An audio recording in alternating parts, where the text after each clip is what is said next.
welcome in, guys. Welcome back. Hope everybody's had a good 2 weeks. Welcome back to Fire in the Trees by none other than the Plot Daddy. So last week kind of left off. We left off at the Ravens Tavern in the corridor. You guys have talked to Belle. Belle is the Minotaur bartender that has made you guys rethink childhood a little bit. So, last we kind of left off, you guys were eating a childhood meal. What would you like to get? What would you like to do?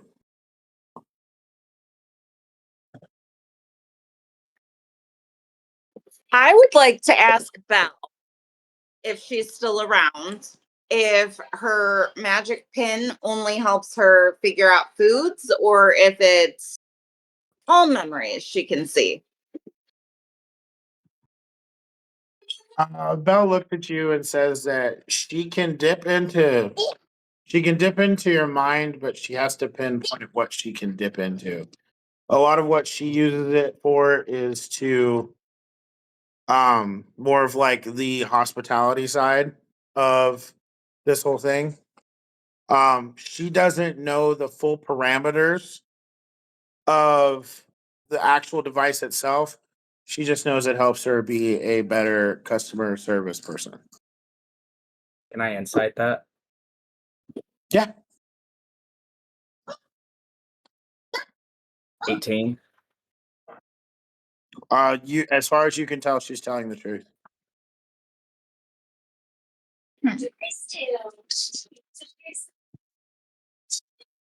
Um, so you guys are now sitting at your table. You're eating your meal, and you guys are pretty much enjoying it. At the other end of the hall, you watch as a blue light appears, and it kind of comes up, shutters open, and through the door walks none other than your rogue, Vex, as they're taking a bite. I apologize, Vex. And behind them, you notice that there is a. He's probably pushing 6'5" jester. He's a very tall humanoid in a jester outfit, and he follows her up. He begins to tell you guys that, hello, my name is the Jester. I hold one of the crime syndicates in Al-Anon. Um, just understand that we've been watching and we'll forever watch. And here's your rogue back. And he steps back into the portal and the portal closes. Vex, you have a magical item that they've given you that as long as you've seen the door or been to the place, you can order a dimension door to that place.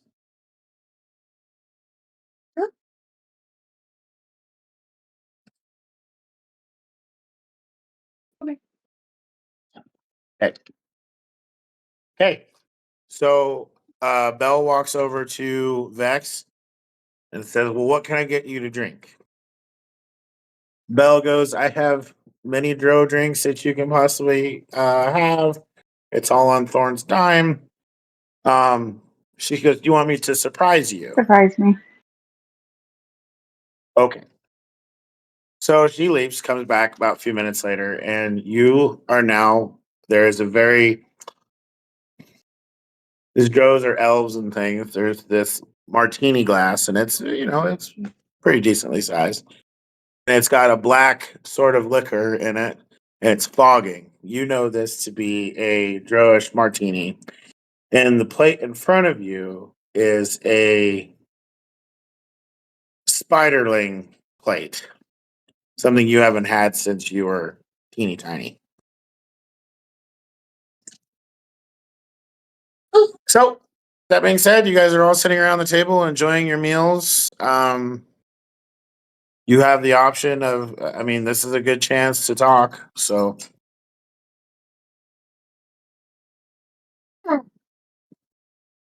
Where'd you go off Yeah. to? And Hugo looks directly at Vex while saying that.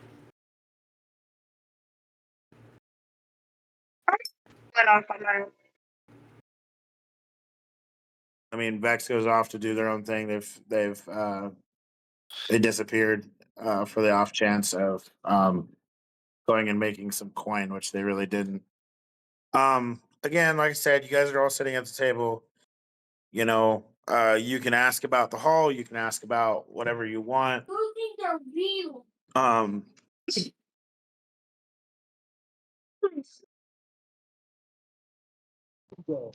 So Belle, is there anything else you found in my childhood? Just my food? Like, what are you doing back there in my mind? I'm a little concerned. I'm afraid to eat this now. Freaked me out. oh, Belle pops her head up from behind the bar. Goes, "Oh, don't worry. We don't poison people here. It's a weird thought. Um, Well, we've no." been through some stuff, so pardon me for having weird thoughts, I guess. She walks over and she goes, "I can try it if you want me to prove to you it's not poisonous." That would make me feel better, yes. Well, Okay. how do we know that So you haven't she taken out me out of for that?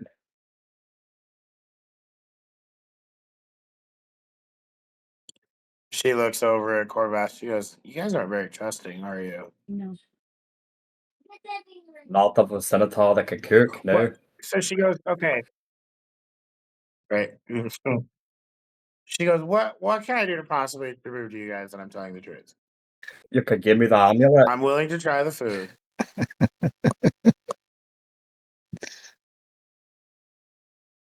She goes, I'm afraid that I'm not going to give you the amulet. This is my possession. However, I will tell you this." She goes, "I understand that you guys are having issues with me picking things out of your brain. It's not mean. It's not to be rude. If there's something that you absolutely wish for me to pick out of your brain real fast to prove that I'm not trying to be mean, I will more than happy to do it. But I will Also, not my do it ahead of ass for time." consent. All right, let's put it to the test. What's the Well, name of my normally people don't have a problem. What's the name of your mother? father? Father. I have to go back in my reading to remember that. Give me a second. I don't see why you all have problems with this. It's not the first occurrence I've had. With eating weird food or People magical looking in my head. I apparently missed something. She can read our mind. Yeah, this horse fox seems to know how to read our fucking minds and pull out foods. That makes sense.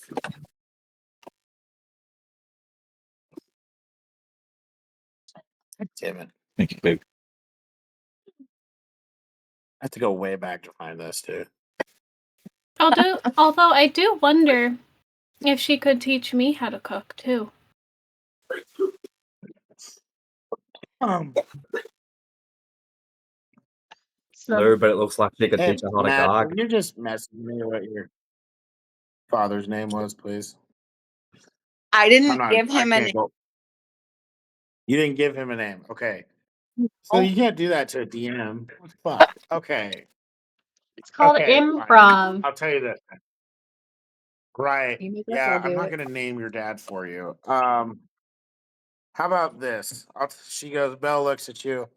She goes, "Your brother's name is Colton. How's that?" Okay. I'd say it's legit.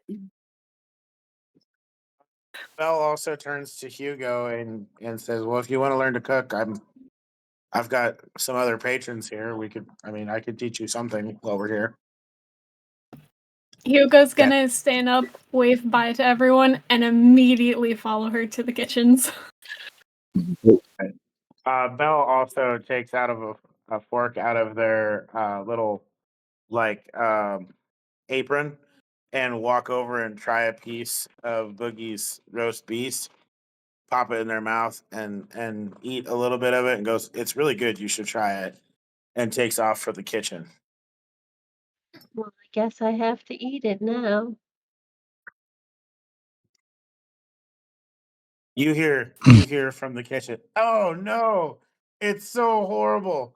I'm dying. Told you it was good. Shut up and eat it now. I told you something was going on back there. This is orc Well, hear that? cruelty. Somebody's dying. I haven't met you yet, but I'm gathering that sarcasm's not your thing. Who the fuck are you purple bastard? Wait, I'm purple? You can't tell your own fucking color? No, dipshit. I always see in grays and blacks.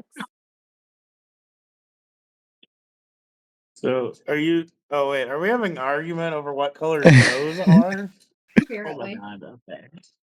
Wasn't Vex wasn't here. Decided that unless it was nighttime, could Yeah, see we color. can see color now, Vex. It's okay. Okay. Yeah, the world is purple now.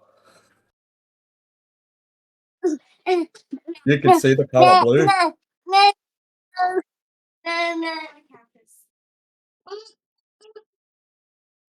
All right. So Korath would I like don't. to see if he can find a I can't bard. create a story if you guys. You want to find Bard? Okay. Go ahead and roll me a perception, Korath. Korath don't see a damn thing. What Korath A roll? 1? Oh, Glad we got that out of the way. can you even see the floor? Korath is drunk enough to the point now where all he sees are just shapes. Korath isn't a good drunk. Korath gets drunk too quickly. Korath had a whole keg. Oh wait, so did Bogey. So Bogey, why don't you go ahead and roll me a d20? See where we're at. I got a 10. Okay. So you're drunk. You're just not at disadvantage. Yay! Going for I missed it because children. How drunk I am, Korath is drunk and Bogey's kind of drunk. but I'm not disadvantaged. Out of 4. You got a 14. Are you all rolling to see? Okay, we can do that. We can do that. Okay. So Hugo, you also need to roll to see how drunk you are.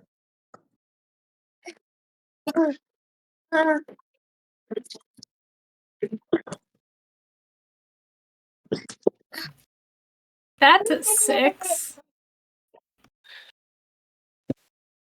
Drunk, I rolled a nat 20. not drunk, completely fine. Who taught the goblin how to drink? Okay, Dwarves. Well, dwarves. that makes sense. Hatty bastards. Get picked up now. Get picked Korath, up. were you looking for something? I was looking to see if I could find a bard, but apparently I can't even see my own hand in front of my fucking face. All right, let me see if I can see them. But now you got to say it like you're that drunk. I got an 18.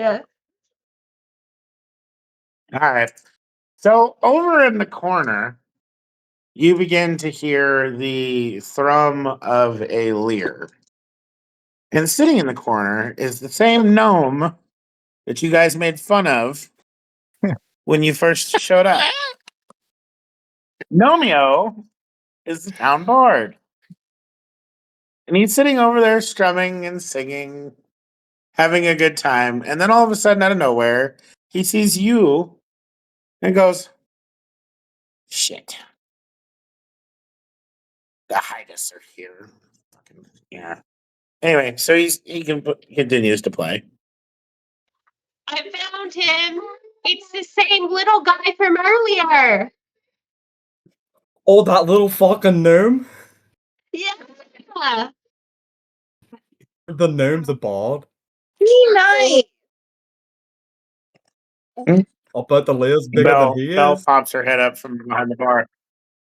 Yeah. Belle pops her head up from behind the bar. I wouldn't make fun of Nomeo if I were you. What's I gonna do? That Bring Lear in makes a hell of Julia? a bonk.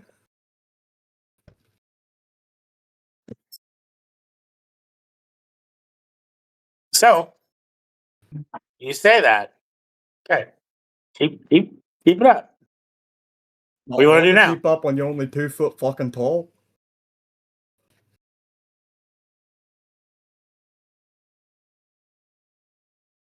So as you guys are all sitting there, you notice a tiefling female walks through the door. It's the fucking demon. And she immediately starts to head over to Nomeo. Sits in a chair in front of him and just listens to him sing. I think we found his girlfriend too. She wasn't hard to find. Oh, apparently she's fucking tone deaf.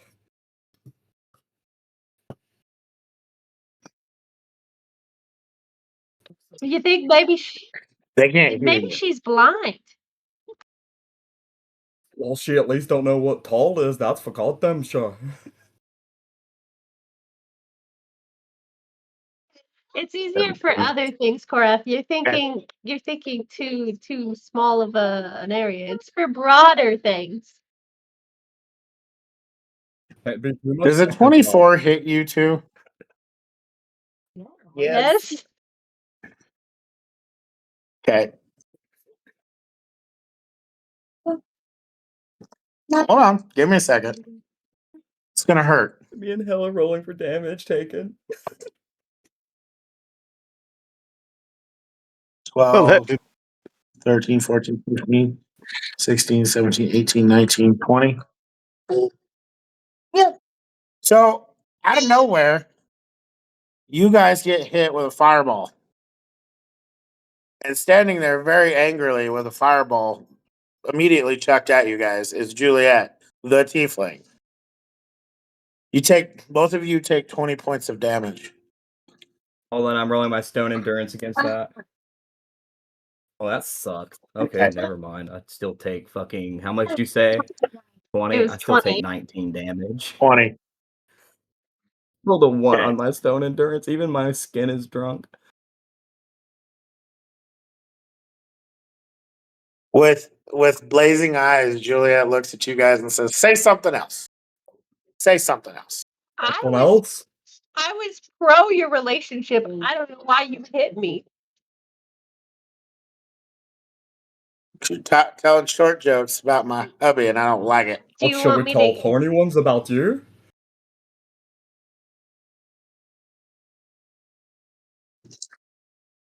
You don't learn, do you? Okay. I know a 24 hits. Who are you hitting though? Big. Korvac. The mouthy one.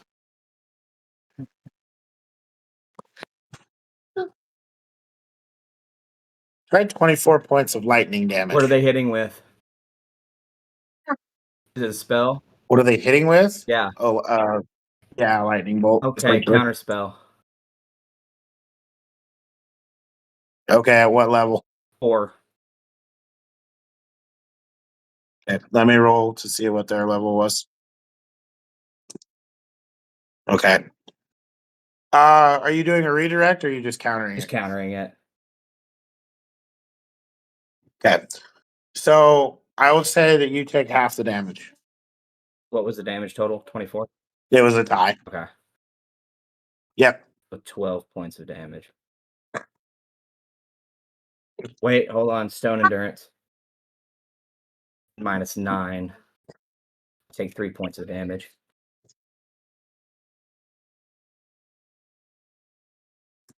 So at that point, Belle steps in front of the two of you and goes, "That's enough from the both of you. Uh, please sit down. This isn't a war room." Um, Belle walks over to you and hands you a bottle. Go ahead and drink this. You drink it. You feel that all of your health is completely back. Nomeo stands and Juliet stands and leaves. Uh, not without Juliet saying something under their breath.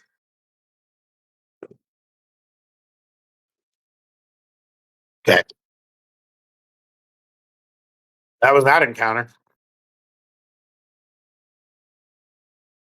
So they left the room.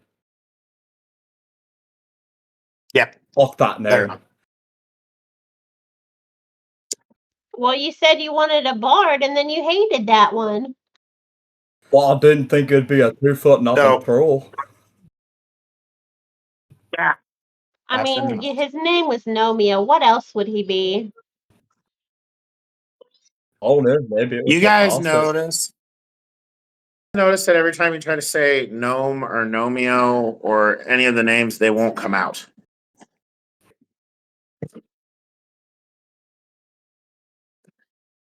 That little thing that she did under her breath. Yeah. I guess his new name is Tiny Fuck.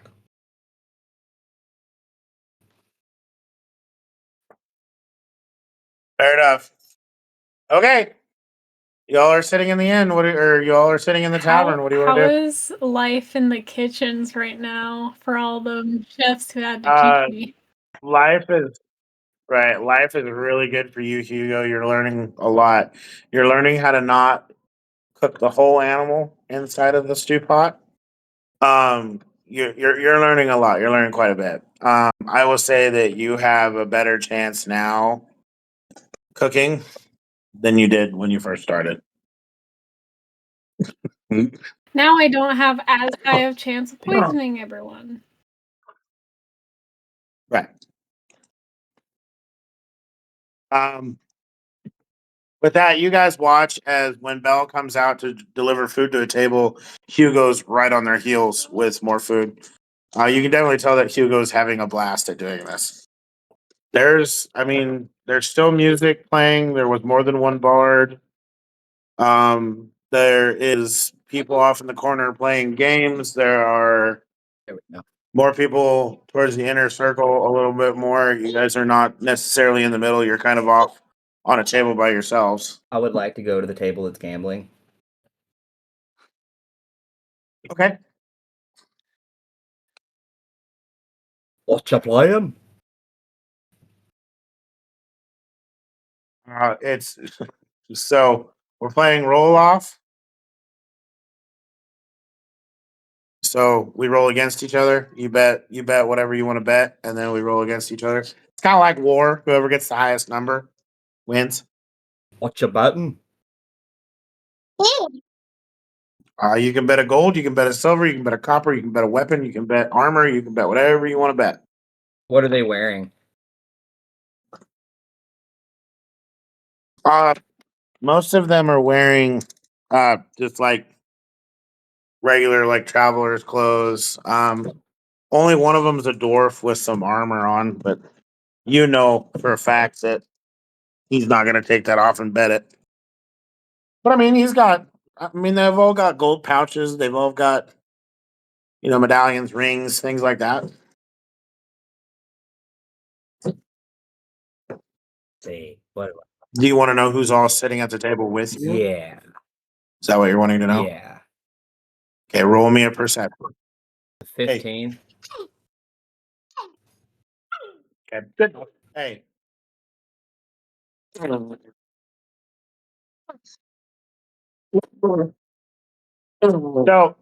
there's four other people there besides you.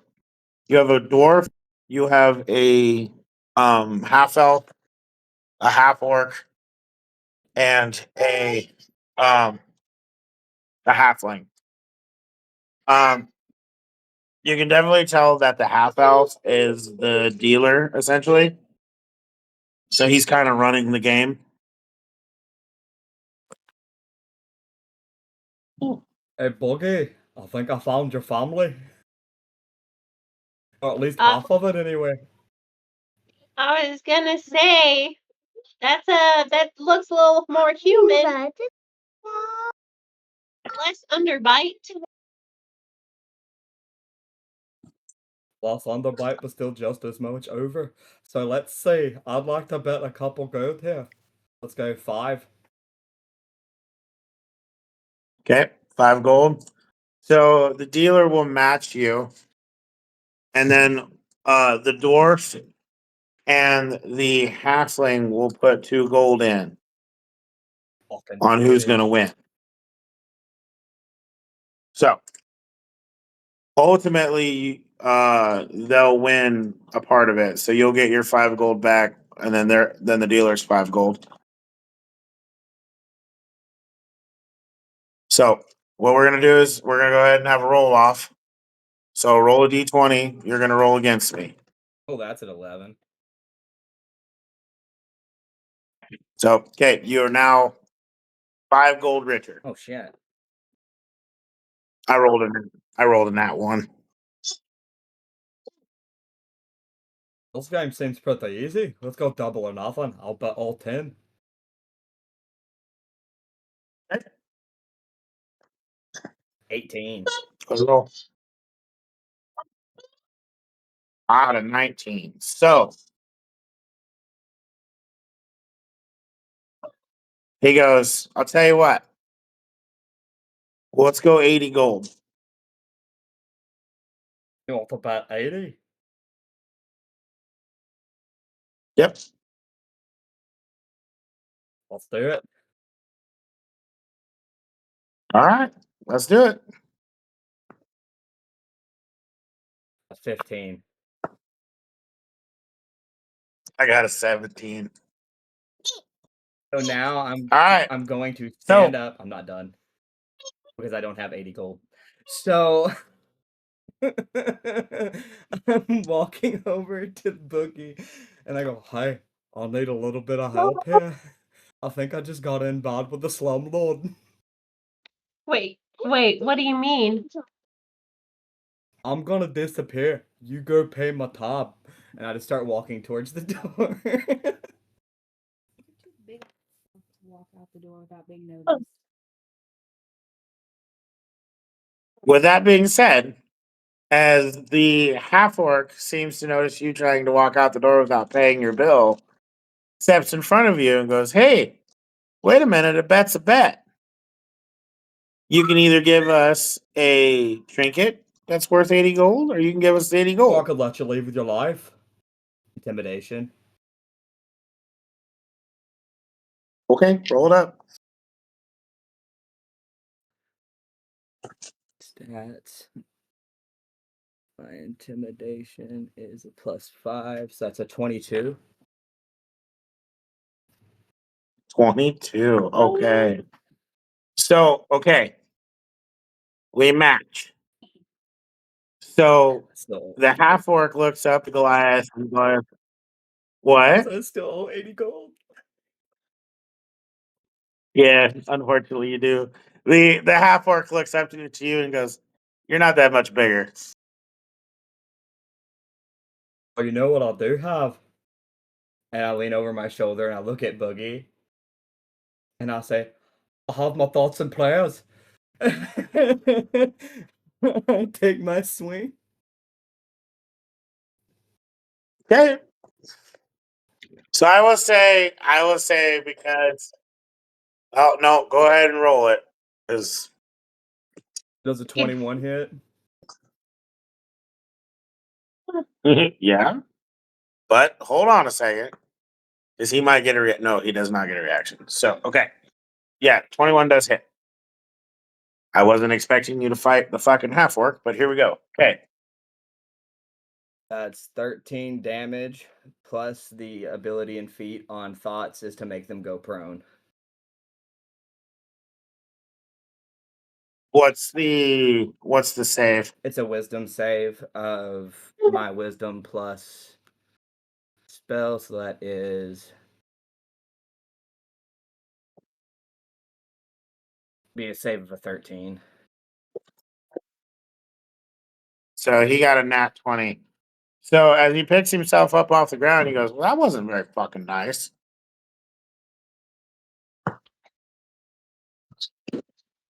Hey, listen. Hey, buddy. Look, here's your gold. No, nope, not yet. Nope. So with a 23, which I know It hits. hits, you watch as the hands of the orc begin to glow.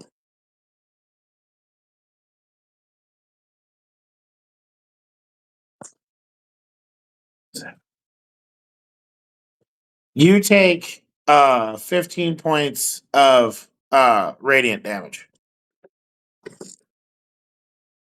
Ow, son of a bitch.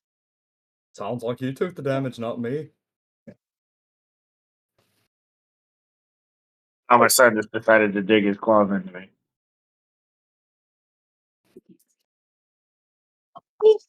That hurt. Okay. With that being said, you also need to make me a save real quick. Okay. Deck save.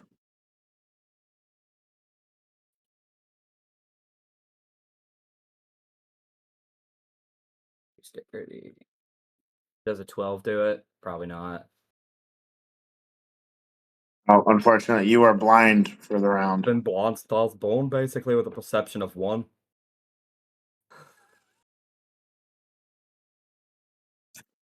Okay. So you watch as the half orc brings Korath to Korath's knees and looks at him and goes, "I just want the 80 gold. That's all I want. I don't want to kill you." Now, this is your time for your party to probably step in and help you. None of these people in this village are weak by any sense of the word. I'm here. I have money. Here's the money. Okay. Fucker died. He got himself in Okay. a fight. He grabs the 80 gold out of Bogey's hands. He goes, I think Thorn was made a mistake with letting you fuckers come in here. And he walks back over to the table. You all can't figure out why Korath can't move. He's blind. Oh, I can move. I just can't see, so I'm stumbling into everything as I'm trying to make my Right. way back to my seat. Mhm. Oh, pardon me. Sorry, miss.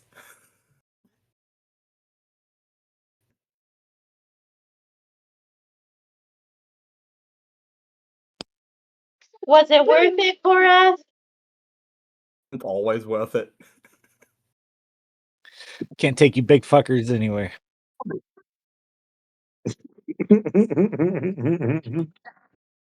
So, with that being said, it's probably pushing closer to midnight. Bell comes out, uh, pays Hugo about 10 gold for helping out for the night. She looks at Hugo and says, you come back anytime. You're good help." Then Bell begins to say, "You guys will follow me." She goes, "I'll show you guys to your rooms. You'll have to sneak 2-person to a room, but yes." Also, before she leads us to our rooms, Hugo's gonna look at the money and then immediately hands it to Bogey like, "I have no use for this. Here you go." Thank you. I will add it to the stack. As we're going to our rooms as an offering of peace towards Vex, I'd like to see if they want the boots with the ×2 movement. Okay.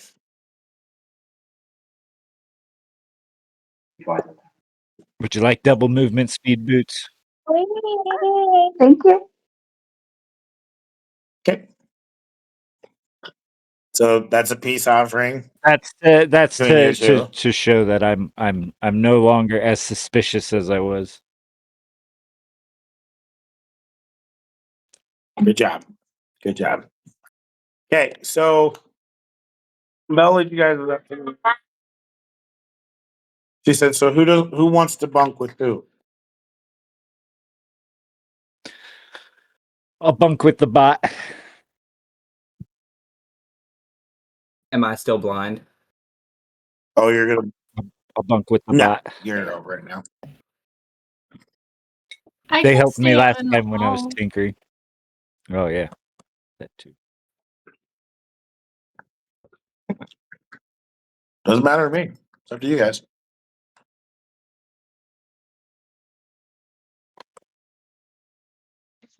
I mean, I'll do it for you here shortly. Want a room with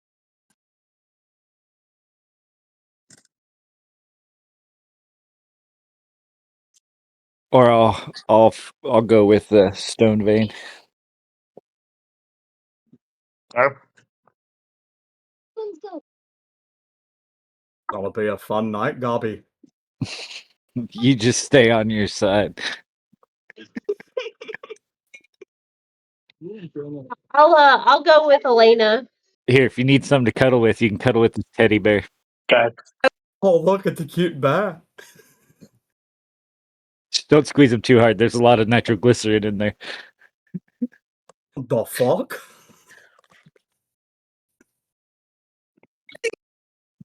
Okay.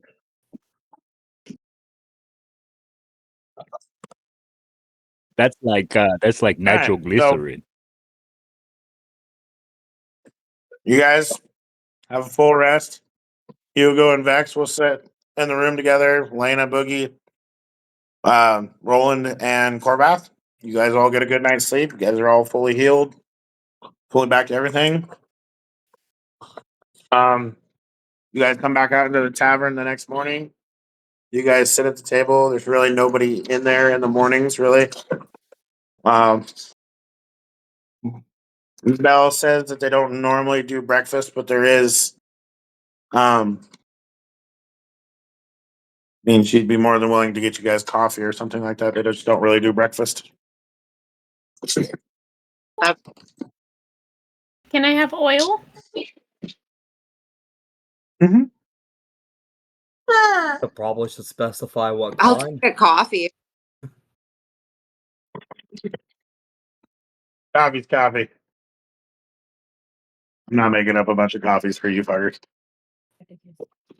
Oh, so you don't have a pumpkin coffee? All right, fine. Corvath gets pumpkins. Yeah, Corvath gets pumpkin spice. Gets a little pair of UGG boots with it too. Don't fuck with my winter boots.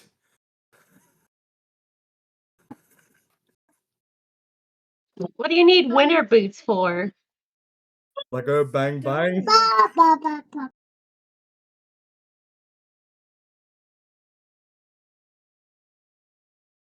Oh, 6, 7.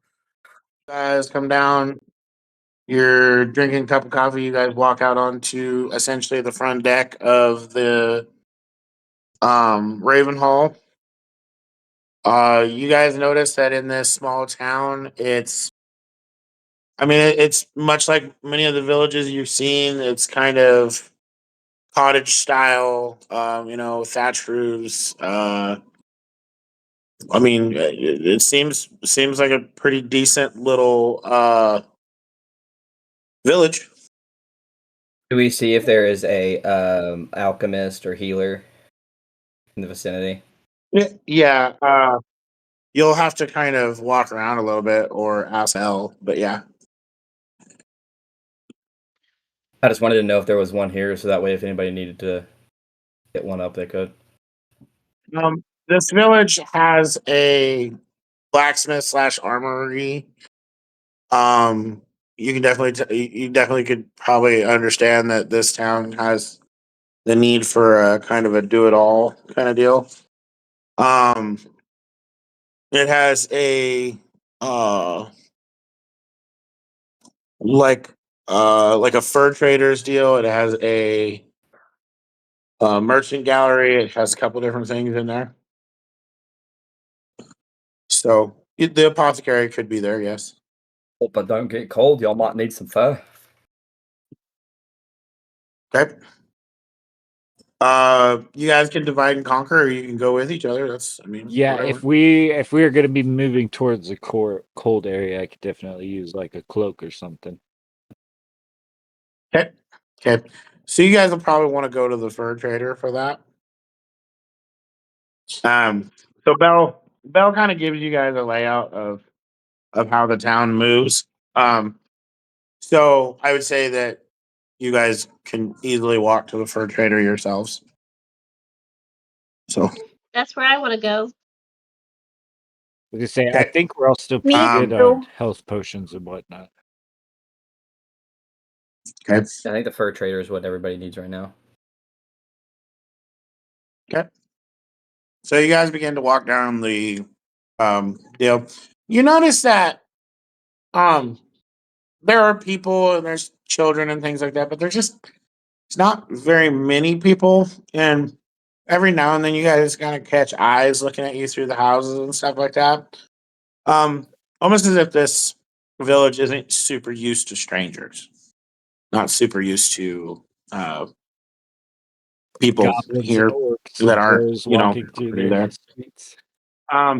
Right, When right. I go to the fur trader, I want to look into When you get to like peekaboo with the, one of the eyes. no, you can. You do that, and it's this little dwarf girl, and she's giggling at you for playing peekaboo with her.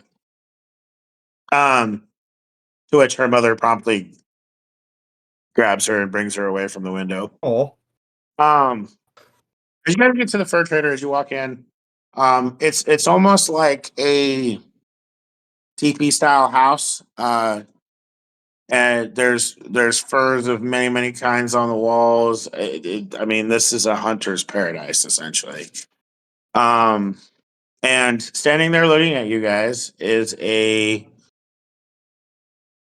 tall, slender man. He's definitely human, but you can tell there's something maybe a little bit different about him. His eyes are slitted like a cat's, and when he smiles, he has um he has two canines that are You sharpened. look like a cat. He smiles. He goes, "Well, unfortunately, I'm not one. I'm just a human. Do you have a litter box in the back? I'm not a cat." Well, I just didn't want to. Can we keep the insult to yourselves for right now? I would like to actually purchase something that we need rather than get run out of the store. I just wanted to make sure I wasn't misgendering or speciesing. There's nicer He ways to smiles. go about it. He smiles and says, "Look, I know I'm not probably what you're normally used to." Um, he walks over to the bear and goes, "You should really take better care of this bear." As he literally plucks out another thorn right under the where the arm meets the socket, like the armpit. He reaches under there and picks it, and then shakes the bear's head, and gives him big old pets. Says, "You really should take better care of your bear, and maybe I don't know, stop insulting people." My bad. I'm very sorry. I just wanted to be respectful. And with that, you watch as his tail flicks, and he walks away. oh, it is a cat. Why do you always have to make comments? Can you not just keep your damn mouth shut? Oh, No. fuck. Okay, so we all freeze to death because you guys can't keep comments to yourself. You will have no one to blame but yourselves. So I would like anyway, one small fur he- coat, please. small fur coat. Okay. So he says, "Okay, come over here. I got to measure you." You just need a small stick. All right, measure away. So he begins to measure out, and so what he does is he finds you. Um, Basically, imagine like a trench coat, but it's made out of wolf fur. But then the sleeves are leather to account for your arm. It fits you perfectly. Like he literally goes back, whips it up real quick, and then hands it to you. That'll be I 2 cast gold. detect magic. No, I'm just fucking Okay. it. I give him his 2 gold. Okay. Could So I also you'll be able to withstand most cold. Like you won't take any damage towards the cold. Oh, Who's next? gonna be real hard to put in my special pocket. Are you able to make fur coats small enough for squirrels? Um, I would say that the squirrel itself could probably handle the cold on its own. I do have pelts if need be that I can make the squirrel a coat if it needs it. Um, are you talking about the squirrelin folk? Hmm. Yes. Or Okay. we have in our party. Yeah. Yeah. So the human basically tells you that the squirrelin can normally regulate their own heat. They do have fur, so they would ultimately be safe in cold environments. I would like a coat, and can you put my bear in one too, so he doesn't fall asleep?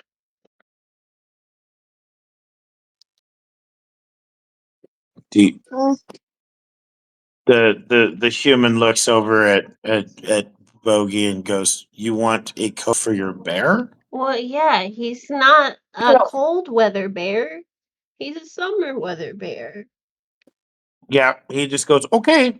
Um, so he begins to measure you and measure your bear, and comes back and he's made a basically a full fur suit for your bear, which he's struggling to try to help the bear get into it. He also tosses you a hunter's jacket, essentially. It's made it kind of is like a buckskin jacket almost.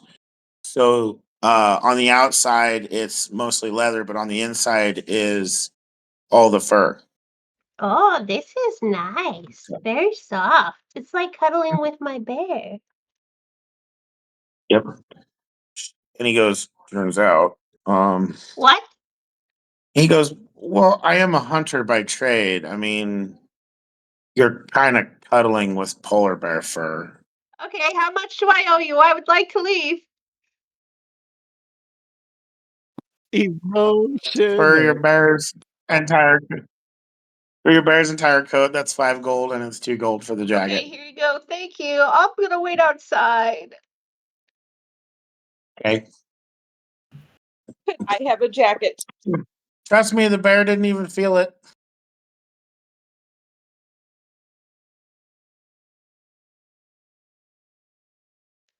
Bogey's gonna hold Bo's ear on the way out as he says that.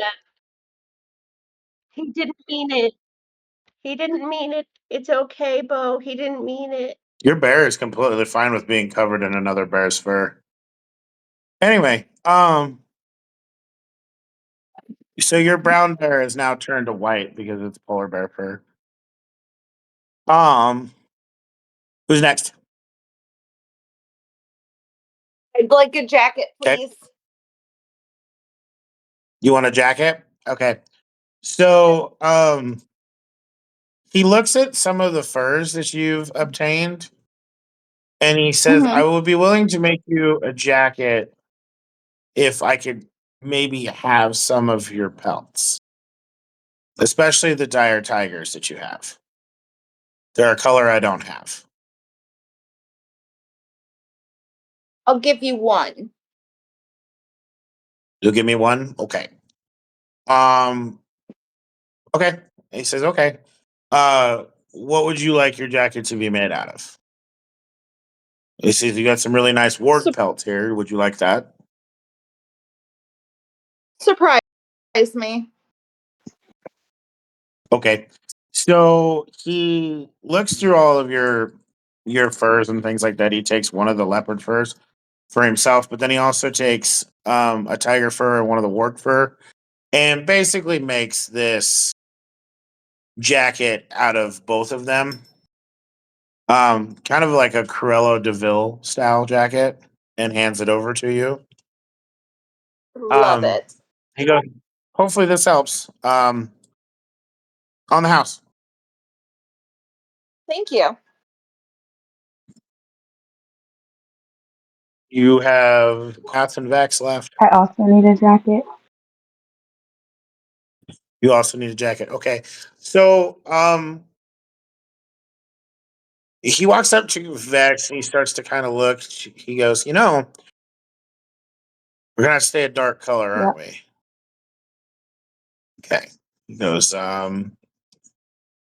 got an aversion to like black wolf fur at all, or what do you got an aversion to anything? No.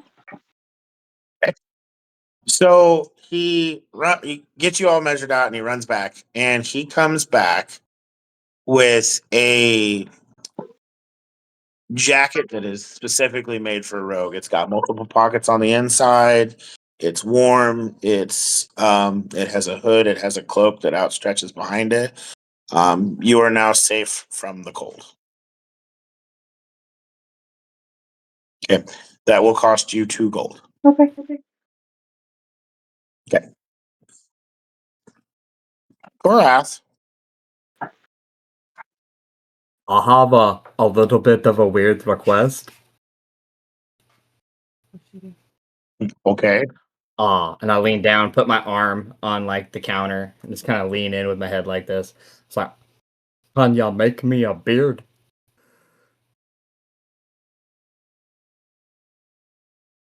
you want me to make you a beard? A beard? What are we talking? We talking dwarf? We talking? Let's go dwarf beard. I want the big plume and all. I want to be able to What do play you it. want for a jacket? Oh, I'm not worried about the cold. Okay, so you get a beard. He makes you a hair piece along with a beard piece, and that'll cost you 10 gold. Oh, we can do this on the house, right? You got something you want to trade? I do. And I pull out a small little silver ring and I set it down. Okay. Is it just a ring or It's just what a is it? silver ring. Okay. He bites one of the ends of the ring and goes, you got anything else? I don't really have a whole lot of use for rings. I have a shiny rock. I He goes, you know what? I'll tell you what. He goes, I'll let you have this. You tell everybody where you got it. You could put the name on the side if you'd like. No. You just tell everybody where you got it. What's your name? Oh, you want my name now? Well, I got to tell them where I got it. I can't just say from the hobo down the road. My name is Nyx. NYX. Can I do a perception or an insight on this motherfucker? You can. Which one would you like? Because I want to know what they fucking are. You roll whichever one you want. Wombat.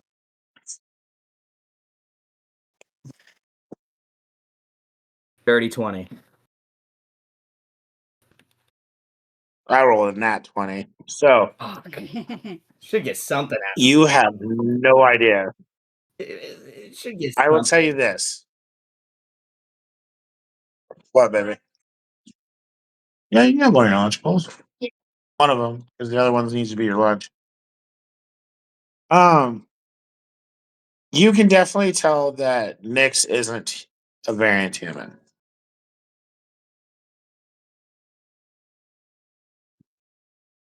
Alright, now I want to try to persuade them. You know your secret's safe To with what? me. You could just tell me what you are.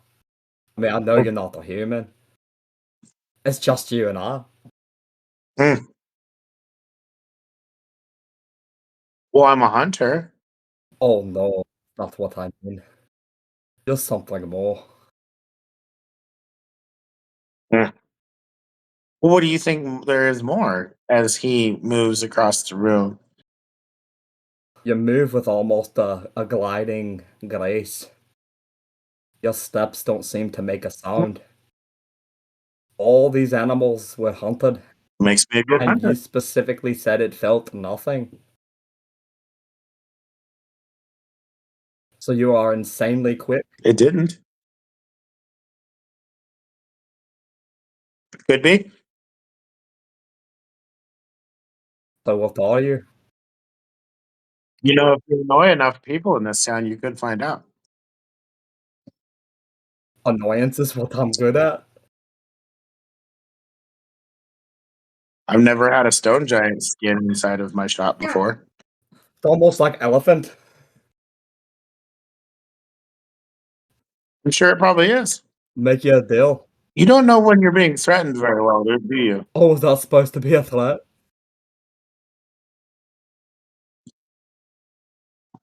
Do you see all the animals in this Do shop? I look like an animal?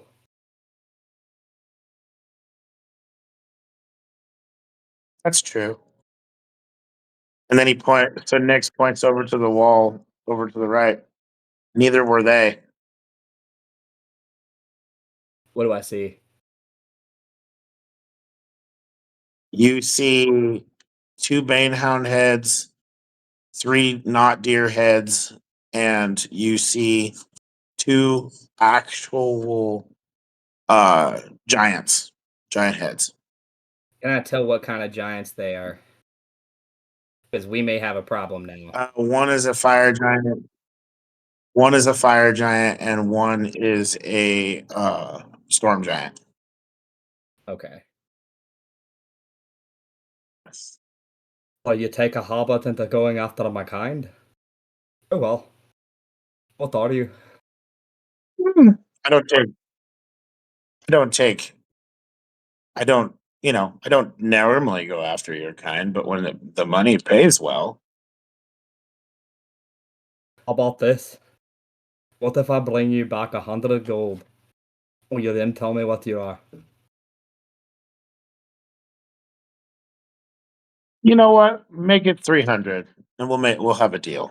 300 gold. That's all it takes? Sure, money's money. So, now this is where it's going to piss some people off. Let me go into my sack real quick. I am going to pull I'm sorry, out you're what?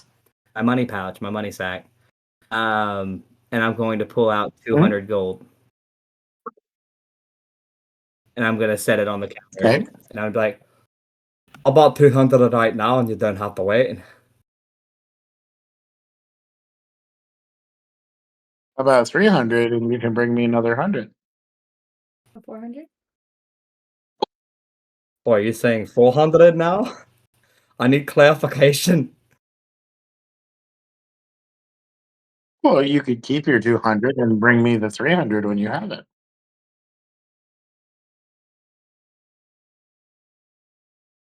I'm not cheap by any sense of the word, Korath. I ever said you were a cheap whore. I'll have to have a deal. I'll bring back 300. Good plan. How did you know his name? We never Oh, I'm sorry, Elena. You act as if nobody knows your name in this town. Uh, are you psychic? Are you like that other lady? I'm not necessarily psychic. I just have my ways of finding information, Hugo. Teach me? Mm, that'd take me a while, and you don't have that kind of time. Um, want a new coat, but may I just have fur added onto my own? You want me to emboss the fur into your arm? So Hugo will actually very hesitantly take off the jacket in which he has been wearing this entire time and holds it out. I mean my coat, the one my creator gave me. Okay. I don't normally do that, but for you I will. So, he takes the jacket, he goes and adds some fur to it, making it warmer for you. Thank you.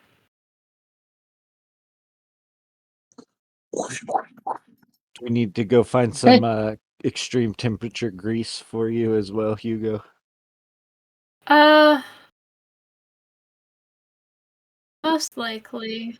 Um, oils that don't rust when the cold hits or if heat is applied.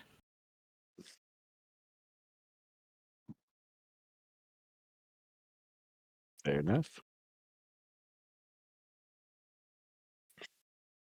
And then Hugo will put on the jacket again, taking, like, as the group would actually notice, Hugo's a lot more gentle with the coat itself.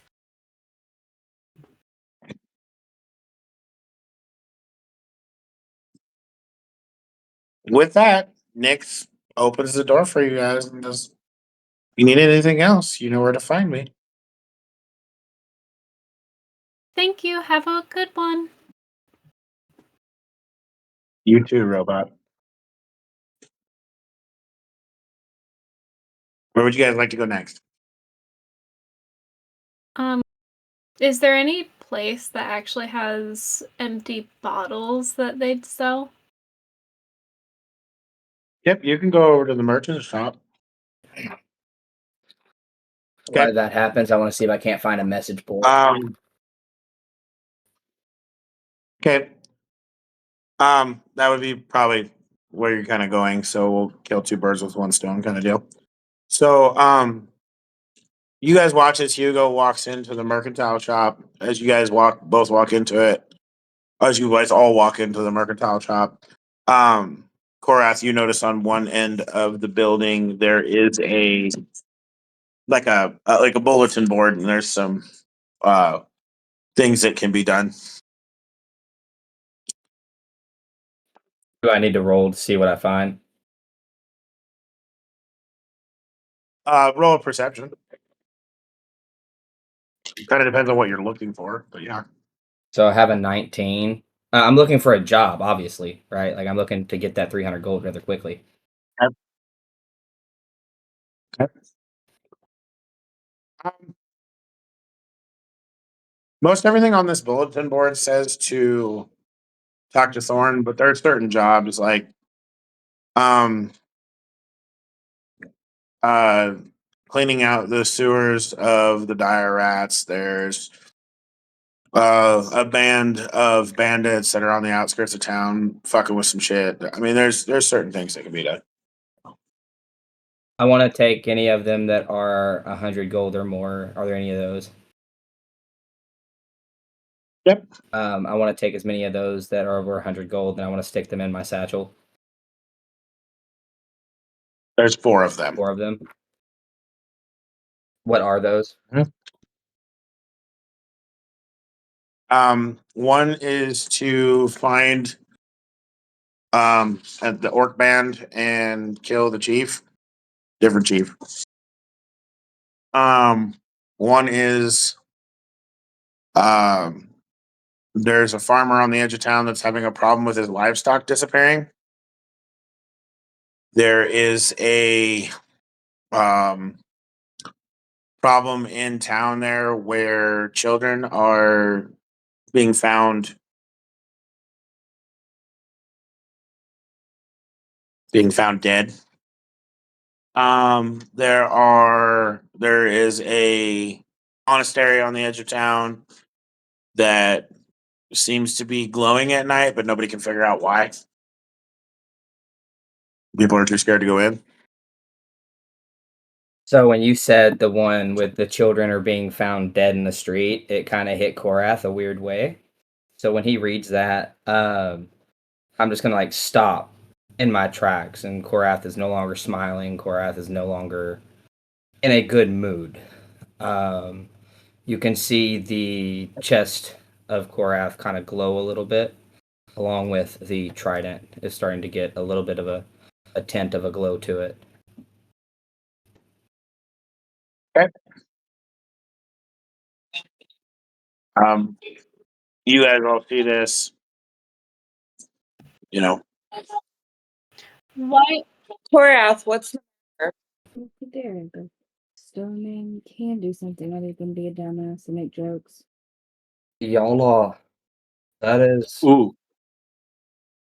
there are dead children being found the fucking streets. Just randomly. Fuck the gold. There are children dying.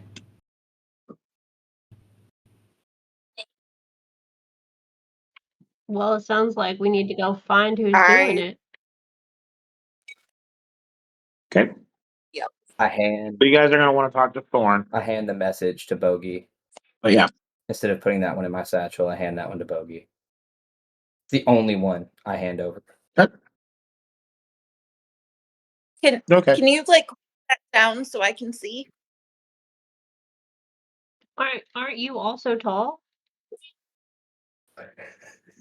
I'm like 5'6". Oh, here, let me bend down for you.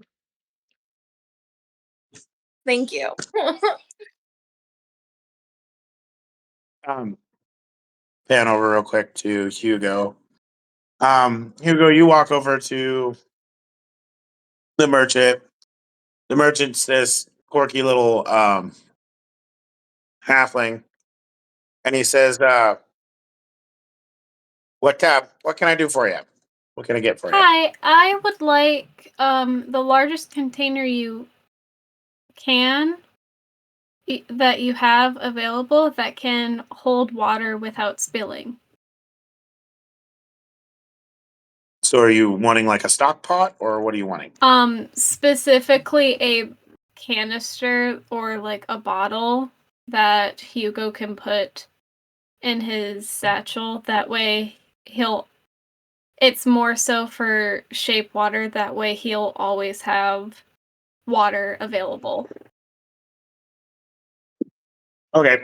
So the merchant pulls out a 2-gallon like water sack and hands it to you. It says that'll be 2 copper. So Hugo is actually going to dig in his satchel and then hands him a handful of copper gear pieces. The halfling goes, "This will work. I can make this work." Thank you. He goes, "What else can I do for you?" Be all for me today. Okay. You have a 2-gallon water sack.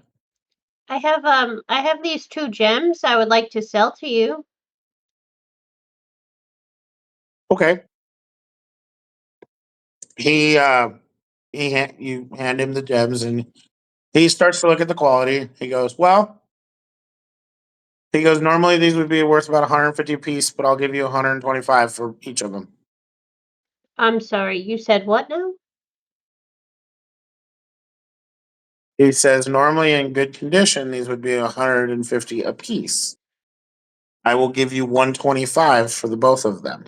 Well, why did you shave off 50 from the whole thing? I don't understand. Are you swindling me right now? There's nothing wrong with them. They're still gems. I can give you 125 for both of them. Well, this is baloney. I'll go somewhere else. That's fine. Sorry I couldn't be of more help.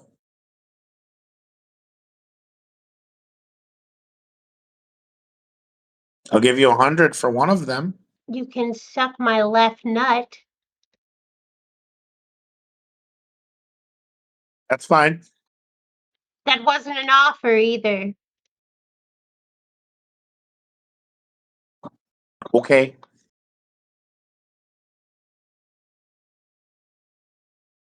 Now what, guys? Where's Thorn?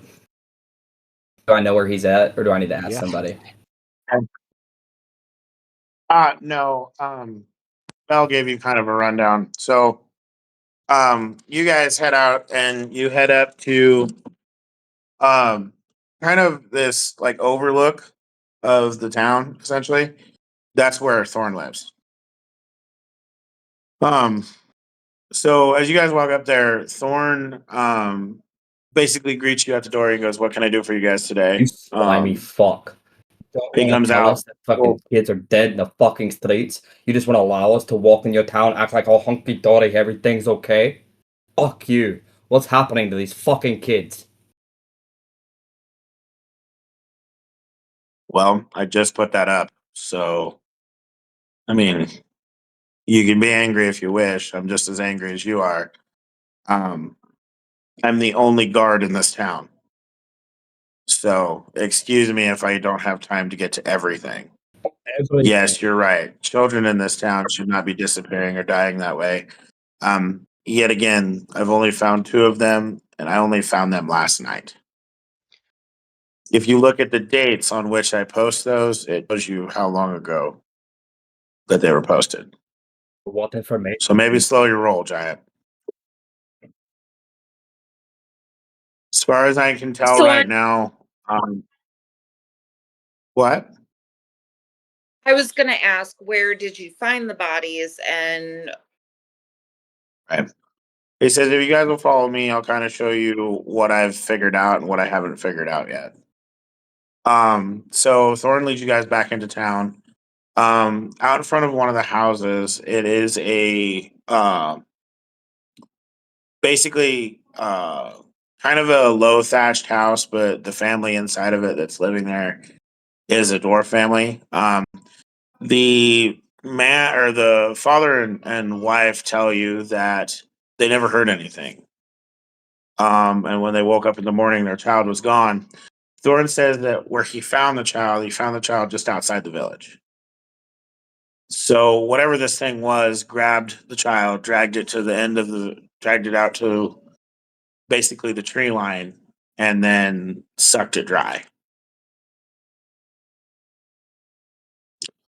He takes you out to where he found the dwarven child, and he goes, "This is where I found it, or where I found the child. I would show you what it looked like, but imagine if you had all of your internal organs and everything sucked through a hole, and that's what you look like."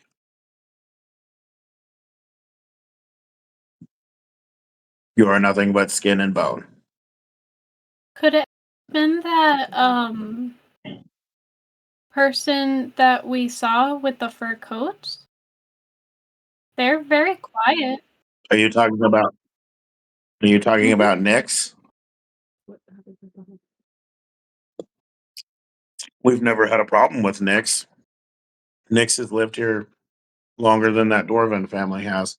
Where was the hole located? The hole? Yeah, What hole are you talking you about? said as if it was sucked through a hole.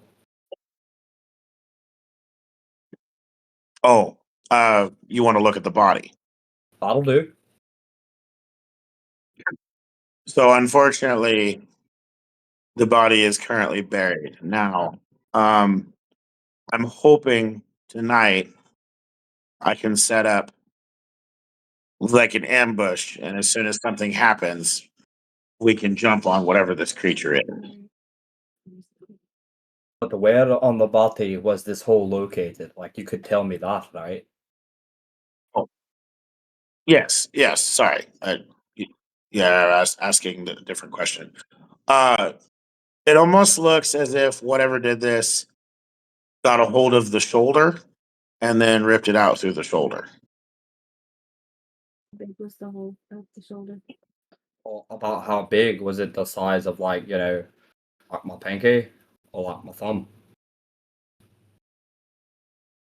Um, says he say that it was about. It almost looks like either a wolf bite or a snake bite, essentially. And you saw nothing around the house at all? There was no trail of anything?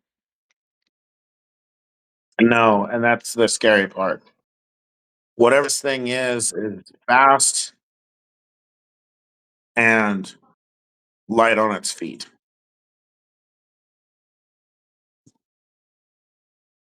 And the child was taken from its bed? Yes.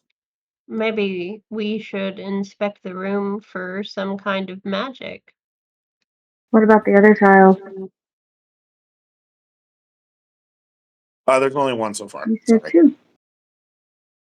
I misspoke on the two parts. I apologize.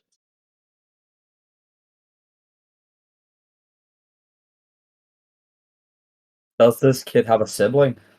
So Thorn.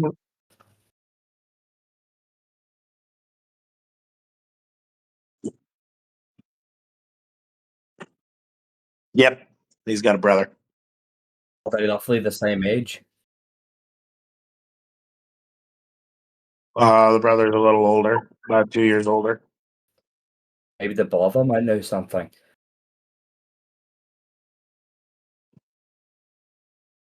Thorn goes, it's a possibility, but when we talked to the brother, he was still pretty shook up. Knows something. But yeah, no, we can go back and talk.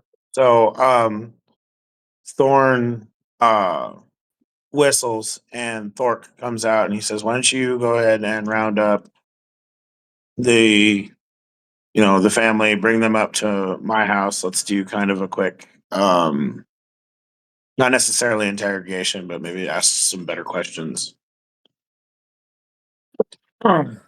Um, with that, you guys all meet up in Thorn's house, and like he's got a room that he does all of his interrogations and things. And he sets down coffee for everyone and sits down. He goes, "So, uh,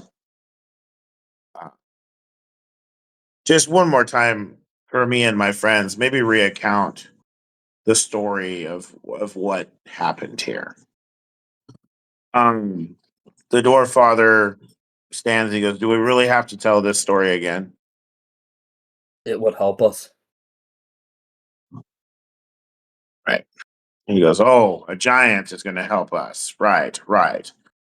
You can definitely tell that the father is upset. The mother is just as upset. But the brother, roll me a perception on the brother. Yeah, that All ain't a of me us or question. just Cora? All of you need to roll a I got perception a on the brother. 31.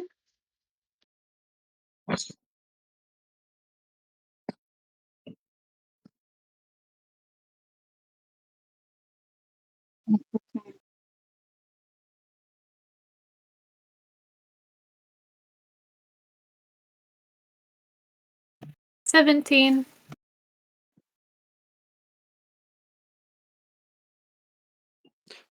Dirty 20. Yeah, I got the 8. Okay, Vex, what'd you get? 15. Okay. What? 15. Oh, okay. Okay, so Bogies is pretty much gonna get it. Bogey, when you notice the little brother or notice the bigger brother, you can definitely tell that he's holding something back. Like he's scared to say what he was gonna say. So yeah, you might be able to coax it out of him. Is my bear in the room? Mm-hmm. Okay. I'm gonna walk over. I assume he's also pretty small, right? He's Right. a dwarf. Okay. I'm basically going to sit Indian style on the ground, and my bear is gonna like half be in my lap. And I'm just going to say to him just low enough for him to hear, not really everyone else, but hey bud, I bet that was scary. Could you tell me anything more? My bear here, he's really nice. You can pet him if you want for comfort. Okay. So he goes. He gets kind of down on the floor with you, and he begins to pet the bear, but he also begins to talk, and he basically goes in a hushed tone. So the only ones that are hearing this is just Bogey at this point. It told me that if I screamed, it would come back and get me. Can you tell me what it looked like? It it had gray fur, it was very large, and it had a tail. Did the tail look different from the rest of the body? It kind of looked like it was kind of a fluffy tail. Okay. Were you in the same room? No, I heard my brother yelp and like I heard scratching. So I ran out to try to help him, and when I saw this thing, it looked up at me and it had dark like black eyes, gray fur, and like really sharp teeth. And it looked at me. He said if I said anything, he'd be back for me tonight. Okay, well, we won't let that happen. We'll have someone be with you tonight if that would make you feel better. You see my robot friend over He there? goes, yeah, They're really strong and they don't sleep, so they won't fall asleep on the "Mm, watch, okay? okay. This thing is big though. It's way bigger than my dad. That's okay. And I got that Goliath friend too. We can take him down, no problem. Right. So, everybody begins to notice that the little dwarf boy is talking to Bogey, but nobody's really stopping it because ultimately the kid's probably telling the truth at this point. Um, the boy gets up and says thank you and looks at his parents and goes, Can we go now?" And the parents stand and they begin to leave. Thorn walks directly up to you and goes, "What did he tell you?" He said a wolf came in with black eyes and gray fur and told him that if he said anything, he would come back for him tonight. Thorn kind of looks down and goes, "Great." What do you know of it? He goes, "That kind of sounds like werekind." Well, sounds like a werekind. Sounds like a werewolf. I don't mean to prod into the people you have in your village, but what do you really know of Nyx? Nix is a good hunter. Nix would know how to find whatever this is.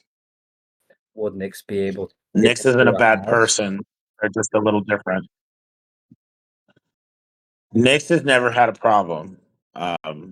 Nix feeds on different things. Oh, so Nyx does feed. Nyx is not. Nyx does feed, but Nyx doesn't feed in the way you What think. kind of things does Nyx feed on? Mostly cattle. It's a chupacabra. You know, in my experience, usually not the ones you expect to be the one doing this. Right. Thorn goes, You're correct. And he goes, I have my suspicions at this point. He goes, but I can't point fingers when I don't know. If you guys are willing to help me, wait, we'll make hold on. Okay, so I's gone. I am gonna propose something here to the party, and I'm gonna need your help, Vex. I need to see if we can't find out if there's something missing on this child. Like if the parents, like the kid's missing something.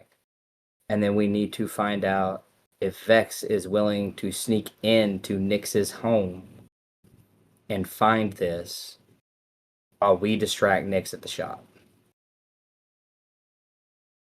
Would also I have a second thought to play on this. How many children village, and can we do sort of sleepover where they're all in the same area, so watch them all? if that's the case, it would also be very smart for Hugo to stay to watch all the kids, I'd say. Because Hugo has no reason to sleep. And if Hugo's keeping track of every child, that can ensure the safety. And especially have the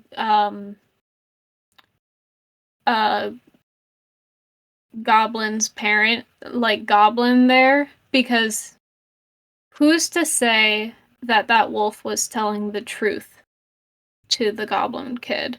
Who's to say that kid's not gonna die tonight anyways? He was 'Cause, a like, dwarf. oh, well, Goblin dwarf, same difference. In our case, yes. Roland's gonna have something to say about that. I consider myself a goblin, so that doesn't bother me. But or I consider myself a dwarf, so that doesn't bother me. But the rest of those goblins are not dwarfs. But and also, like, some of the best kept secrets, especially when it comes to things like this, is one where there's no secret to be kept because the other party's dead. New plan. Gabby, I hope you don't hate me. What if we put you in the bed and had you pretend like you were the other child?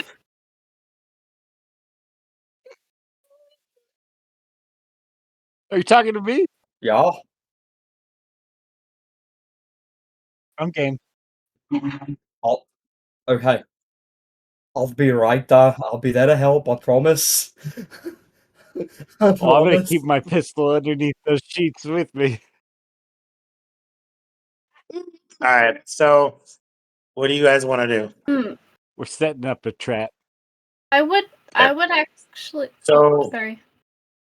I would Go like ahead. to ask Thorn, how many children are in the village, and can we gather them all up in one space? And he's like, I'm not entirely sure how many children there actually are in the village. He goes, that does not mean that I can't call a town meeting and, you know, we could essentially get everyone together and have a conversation. I just don't want to make the masses upset right at this second. Why not say that it's a I'm not- slumber party for the children?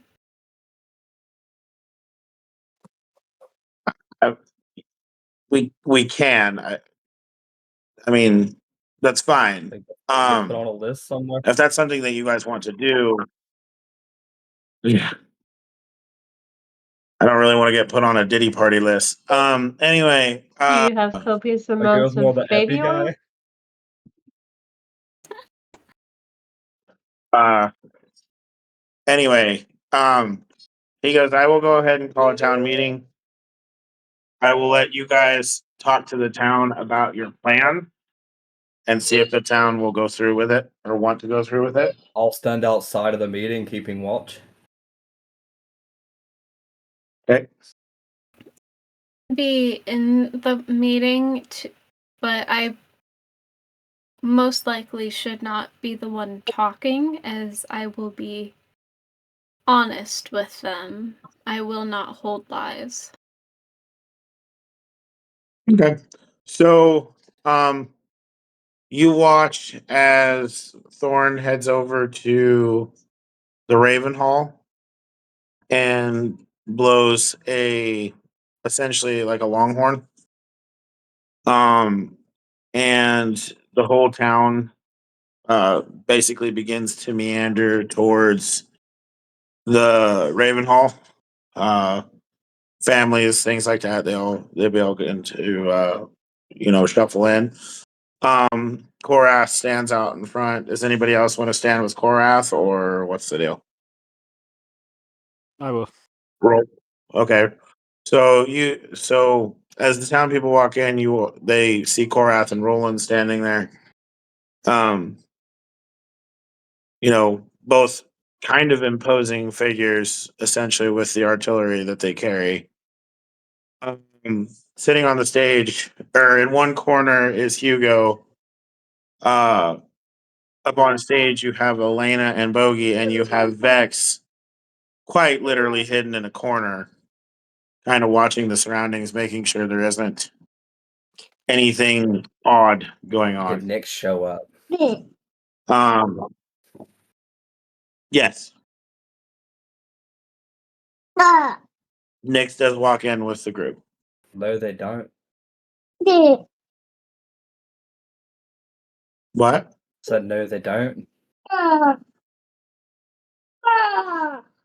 You're gonna pull Nyx aside? I'm going to pull Nick's aside. Okay. He looks at you and goes, "What can I do for you, Giant?" So you know what's happened with these children? Do I know what happened to the children? Correct. Say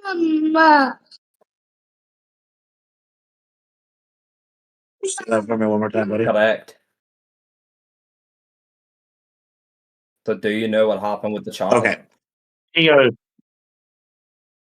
I mean, we've called a meeting. I'm not sure what children we're talking about.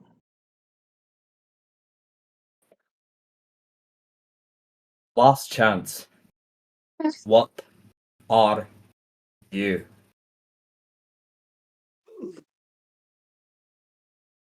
I think we had a deal about this, Giant. Fuck the deal. What are you? Well, what do you think I am? I believe you're aware kind. Ooh, close. So Thorn lied to me. Or did you lie to Thorn didn't Thorn? lie to you. Thorn's just not entirely sure what. Well, Thorn didn't lie to you. He's just not entirely sure what I am. Why don't you enlighten the mood?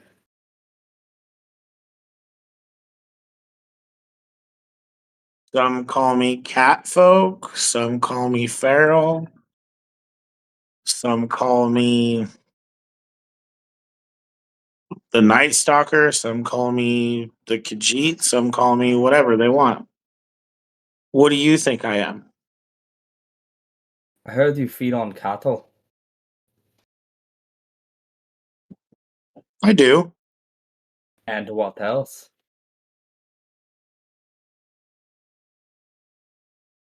Rabbits, bears, deer. So all sorts of prey. Call yourself a master hunter, wouldn't If you you? think I'm the one that, well, I am. If I think but you're I the don't one hurt what? humans or people.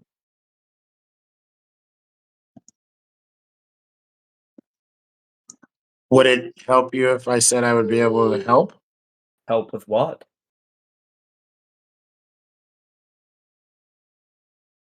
Judging by the fact that you think I'm the one that killed the children, would you think that it would be easier if I would just help? I don't remember saying the children were dead, and I recall you saying you knew nothing about it.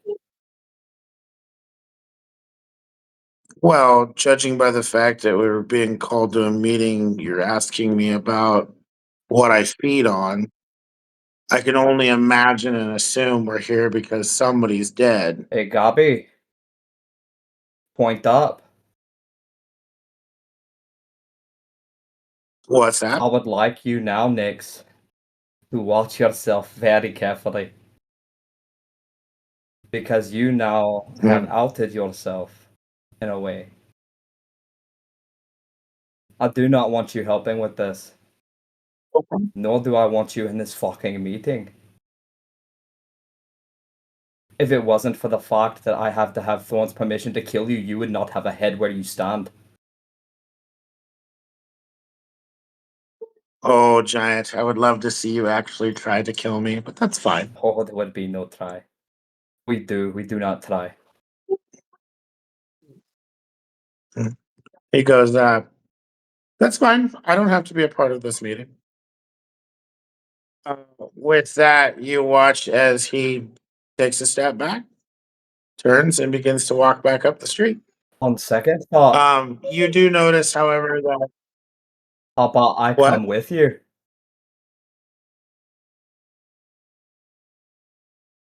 For what exactly?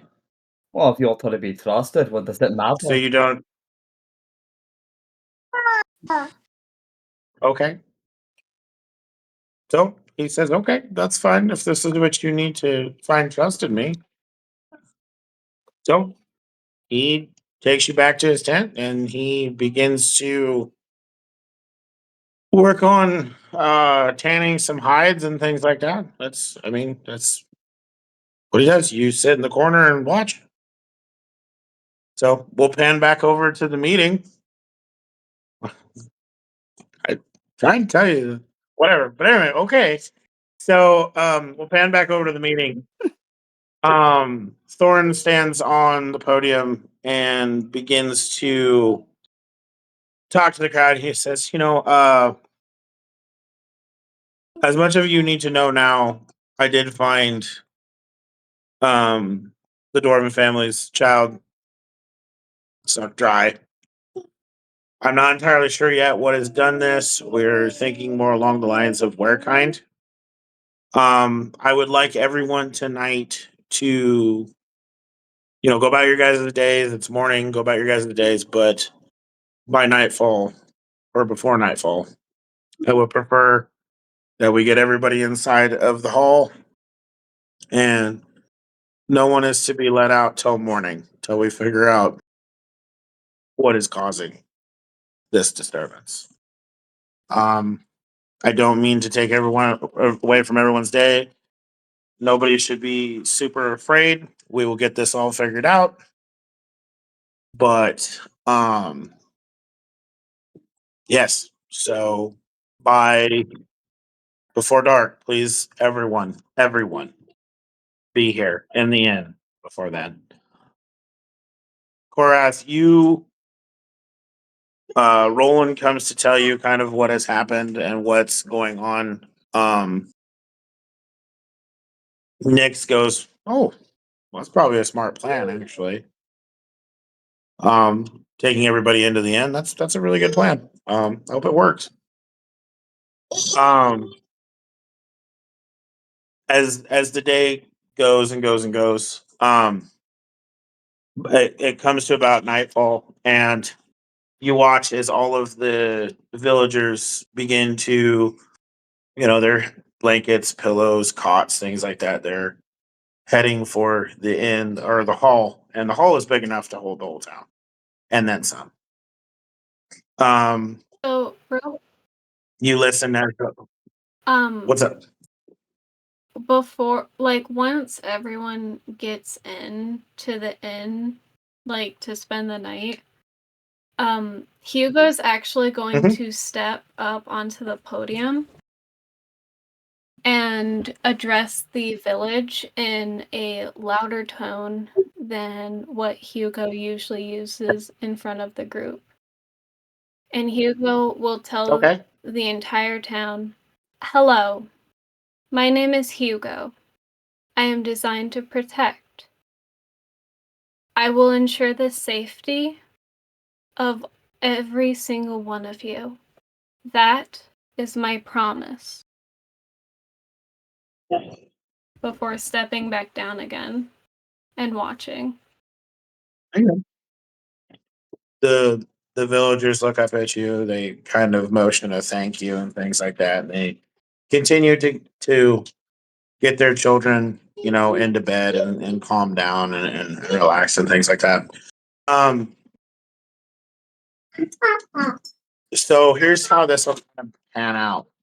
Thorn will ask a few of you to accompany him as a watch party, where the other part of you guys will be inside of the inn, basically protecting the villagers. So Hugo, I would say you're going to be in the inn. I would say that Elena, you would probably be in the inn, I would assume.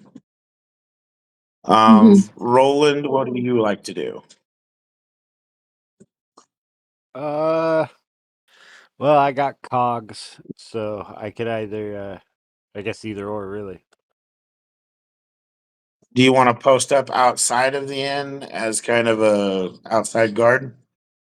Yeah, I can Okay. do roaming patrol. So I would say that you would have cogs patrolling the bottom of the inn while you've climbed up on top with your antimatter rifle. Um, if you want to set up your turret too, you're more than welcome to do that also. We'll say that that can be a part of this. Vex, what would you like to do? Would you like to stay inside the inn or would you like to what do you want to do? I'll go with the watch party. You want to go on the watch party? Okay. So we basically have Bogey and Vex on the watch party with Thorn. Korath, what are you doing? I'm staying with Nyx. Okay. Um, Nix looks at you and he goes, "You do realize you don't have to do this, right?" How about this? Let's make a deal. You show me how you hunt, and we'll go from there. You want me to teach you to hunt or teach you how I How hunt? I want to watch you in the way you do things, in your other self. And my other self. I don't have another self. This you're literally looking at my only form. Thorin said you were of rare But kind. okay, okay. I am of a type of kind, yes. I am what is technically considered feral. Could just tell me what the fuck you are. I'm feral kind is what I am. I have no my parent one of my parents was human and one of mine was not. What was the knot? I don't know my mother. I hate to bear the bad news. That's fair. So with that though, um, we're gonna pan out here. So I want Elena and Hugo to roll me a protection. I have to. It's a dirty 20. Oh, that's a 24. Okay. So as you guys look upon the crowd, you guys notice there's some restlessness, but ultimately everyone's doing okay. There's a little there's like a little like cat folk family over in the corner that are having a little bit of an issue, but it's mostly their kid growling and being aggravated because they don't want to go to bed. We'll pan out to Roland. Roland, go ahead and roll me a perception.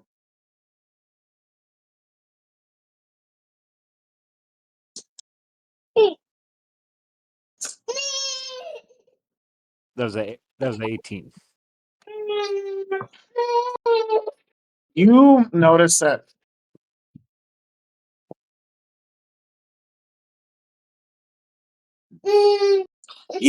that in the trees, you begin to see like eyes, just animals kind of running back and forth and things like that.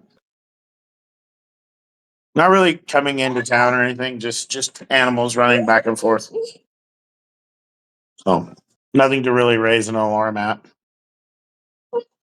Cogs rolled an 18 too. What did Cogs roll? An 18 as well. Okay, same thing. Where was I? Okay, Cogs. So Cogs doesn't really see anything. We're gonna pan out to Bogey, Thorn, and Vex. So Bogey, give me a perception. Okay, so I have a hold on. I'm so sorry.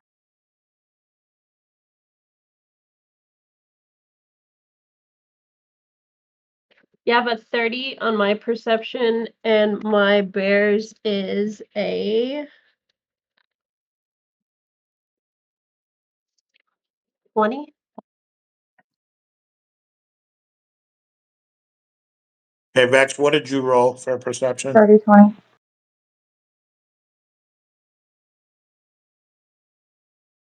The town seems eerily quiet. And nothing's really happening. It just seems oddly quiet.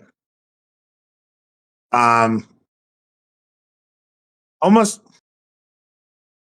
You ever been in the woods when like there's a predator around and everything just goes silent? That it's like.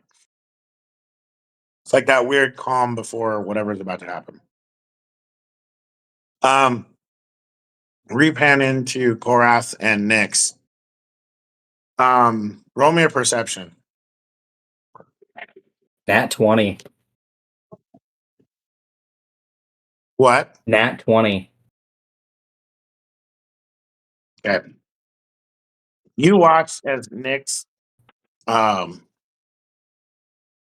like it almost looks like he picks up on something. Like he's listening to something. He's no longer really paying attention to you, but he's listening to something. And almost like a lightning bolt, he takes off. I've got to chase him. Like right beside you, right through the door. You can chase Yeah, him. I've got to. It's gonna be a little hard. It's gonna be a little hard to keep up with him, I've but got he Misty takes Step. off. I'm not worried. Okay. Do you want to try to alert the rest of the party? Well, I mean, yeah, I'm literally screaming that Nyx has gotten loose. Okay. So you watch as Nyx looks back at you as he says, I promise I'm not the enemy, as he's trying to get to whatever the sound is that he can hear. With that, Bogey, Vex, and Thorn hear Korath yelling and begin to pick up the pace. Um, Roland, you hear this also, and you actually look through your rifle scope, and you can see Korath literally chasing Nyx. Now the sight that you guys come upon is not great.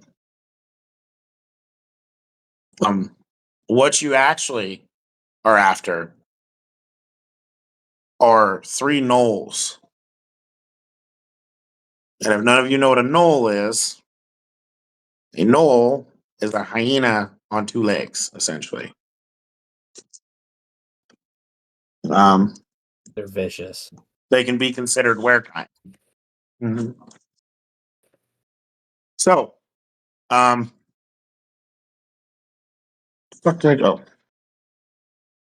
You are standing there with three gnolls, and you watch as Nick's form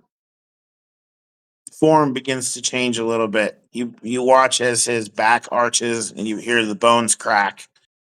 And now standing before you is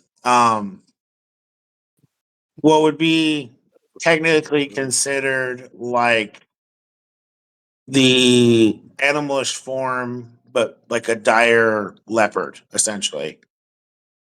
And he's like, all right, let's do this. And he attacks the first gnoll. Um, so with that being said, let me set this up real quick, guys. Um, So a knoll is like a puffball with two legs, because that's all I'm imagining. So imagine something slightly shorter than a Goliath, not by much though. These things are hyena in shape, but they have the strength of almost troll type. Like if they wanted to hit you, they're going to They're fucking warrior. hit hard. Also, they can use bows. They're not necessarily just two animal instincts. They can use weapons. So that's gonna be another problem. Oh, they Also, have where there's arms. no right, they still have four legs technically, so that when they get down on all fours and run, they're twice as fast. I was imagining them like this. No, no, no. They have. Okay. So Thorn is. Wow. Jesus. Okay. So, you Wait, watch you mean as. Yeah, they're not just a puffball with two legs. That's fucking funny. Um, good lord. So anyway, Roland, you see this also. Like you're not oblivious to what's going on. You can't hear anything, but you can see it through your scope. Um, you watch as Bogey and Vex and Thorn turn the corner, and you guys finally see what's now happening. Thorn looks at Karath and he goes, "Told you I wasn't sure what he was." And basically, Nyx lunges at one of the gnolls and does 14, 15, 16, 17, 18. 18 points worth of damage to the knoll. So you watch as this leopard basically jumps on the back of the knoll and bites down on his neck and just runs his claws down his back and then chucks him and throws him to the side, knocking him prone. Korath, you're up first, B. I'm up first. All right, time to pull out some fun little tricks. So you said we are going against three gnolls, right? And Nyx is on one. Mm-hmm. Mm-hmm. If I can get this to load, am going to pull out my chain. Now I'm going to use it. Let me roll my attack first. I'm using it on one of the ones that Nyx is not on. Does a 23 hit it? Yep. Okay. So I am going to now roll my damage, my big blue die. That is 8 damage. But with my bonus action, I'm going to cause it to catch flame. Okay. which also does an additional 3 damage and lights up a 40-foot radius.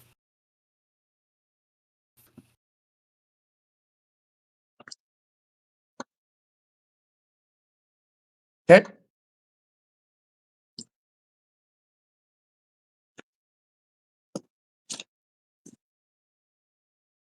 Lex, you're up. Just throw your daggers if you want.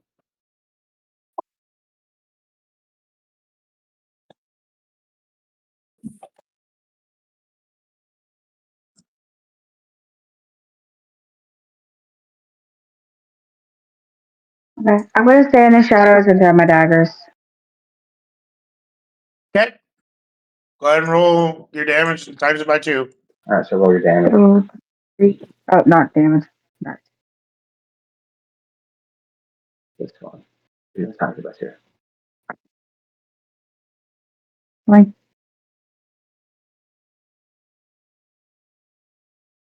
damage. How much? 20. 20? Okay. Were you hitting the one that's already been hit, or you were doing the one that The hasn't one been that hit? hasn't been hit. Okay. Roland, you're up. I'll take a shot at the other one that's not engaged, as to not hit anybody. They're all engaged. So Okay, well, I'll shoot at the one that's not in direct combat, like the one that she just threw daggers at. okay.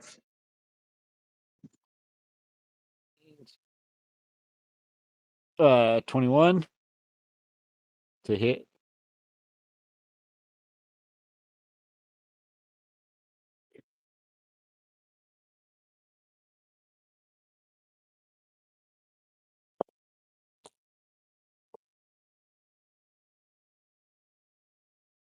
Is that a long enough distance for full damage? Okay. Yep. Let me calculate it real quick.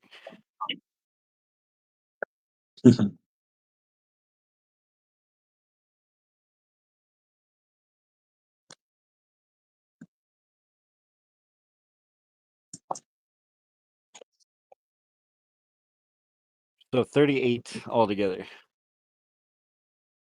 Okay.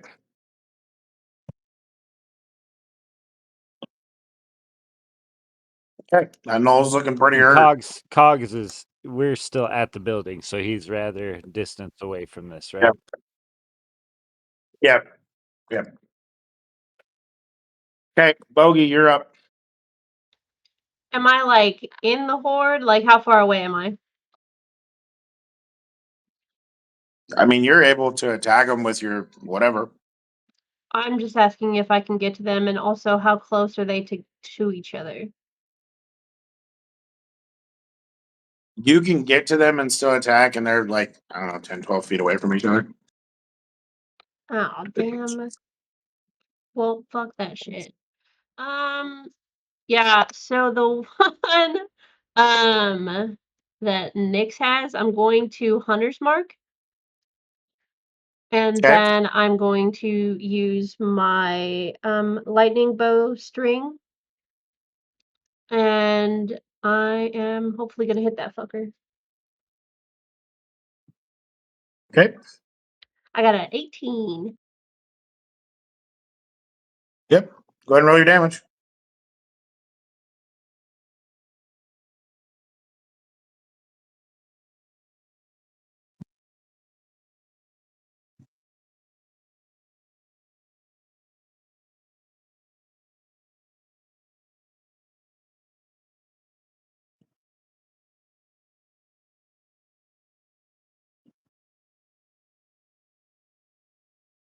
Oh, that's 13, and you have to roll a Constitution of 14, otherwise he's paralyzed.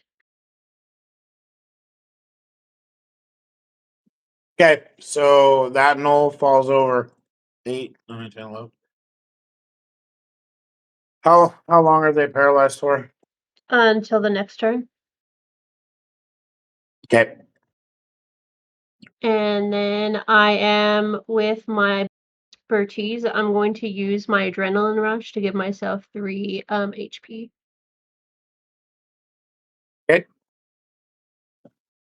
And then for my bear, I'm going to have him run up on the one that Roland shot. Okay. And I got an 18 for that one as well. Okay.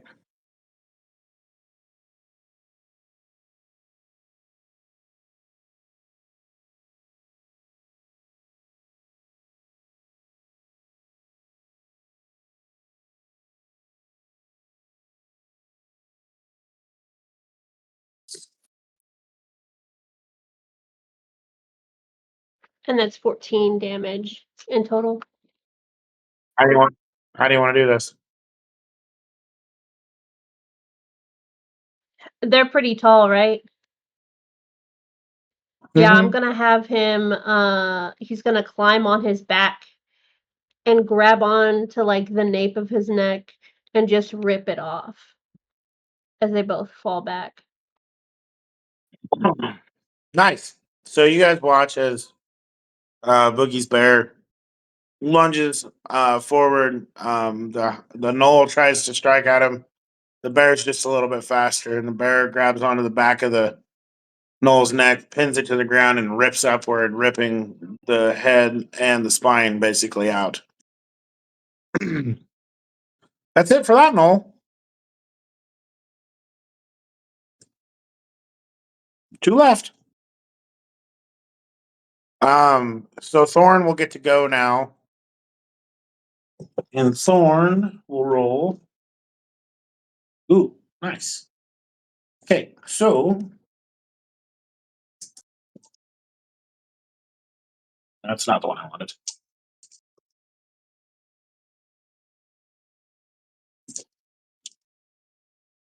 You watch as he pulls his scimitars and mumbles something, and they begin to glow. They're moon touch scimitars. 8, 9, 10, 11, 12, 13, 14.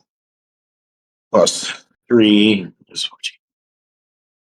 So he does 17 points of damage on the one. So, yeah. So that's 8, 28 points of damage. Okay. It is now their turn. So the one knoll will attack Chorus, and that's a nat 20.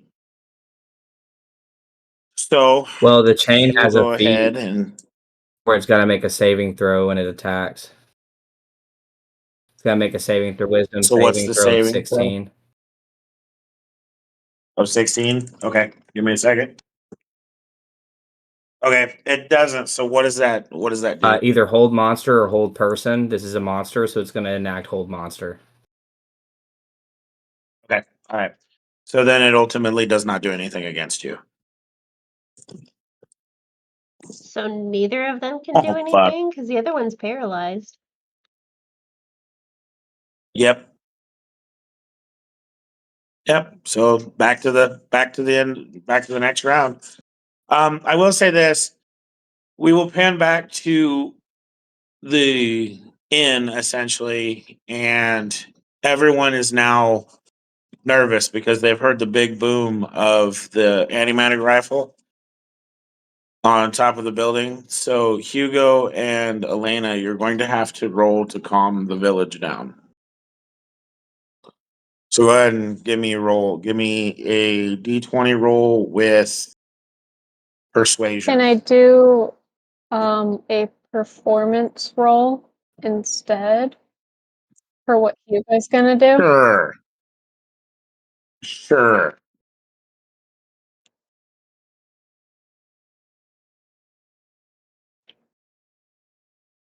That is 14. Okay. What'd you roll, Elena?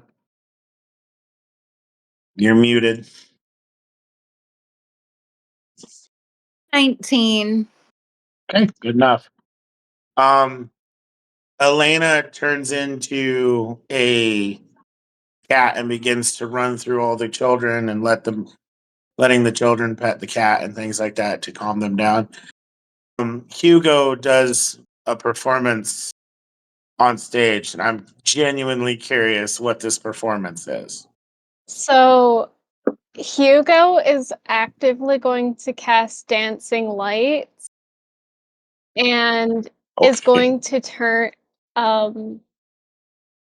he's going to make sure that they're different colors, more neutral and blues and purple hues to kind of Okay. calm them down.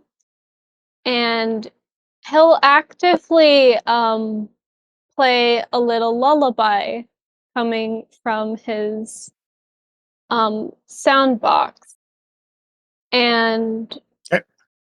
try to calm them down through just a soft spoken person singing,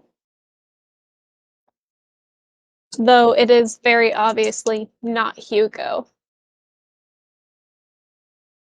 Okay. So I'd say you guys get the village to calm back down. We'll pan back out to the fight. Nyx will end up going first. It's okay, that's big enough for him to get it accomplished. 5, 6, 7, 8, 9, 13. Okay. So 13. So you watch as Nyx hops on the paralyzed one, and you watch as his mouth goes around the Knoll's neck, and with a really quick movement, you hear the neck snap, and that Knoll is no longer existent.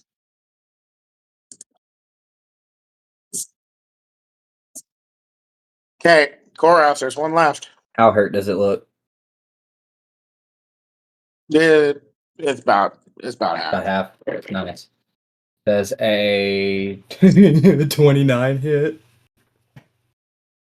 Well, it's gonna hit regardless because it's another one that's basically prone. You have your chain around I it, thought you still had jackass. to roll for that, but okay.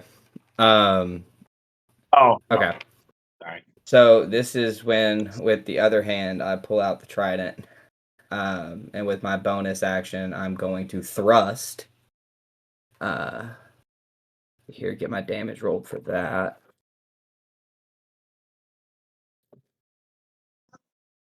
Does 10 damage. Okay. Plus, it needs to make another saving throw of 14.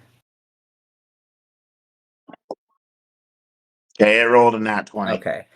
So what that does is it basically broke free of the hold monster and it didn't get toppled. Okay. Elena or Vex, you have a chance here. I'm gonna throw my daggers. Is that 22 hit? Yeah, so because you're still Mhm. hidden, it's basically an auto hit. So go ahead and roll your damage. 16.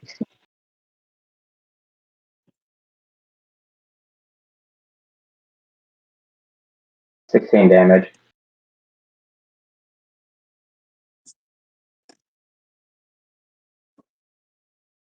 Yeah, everyone's doing it.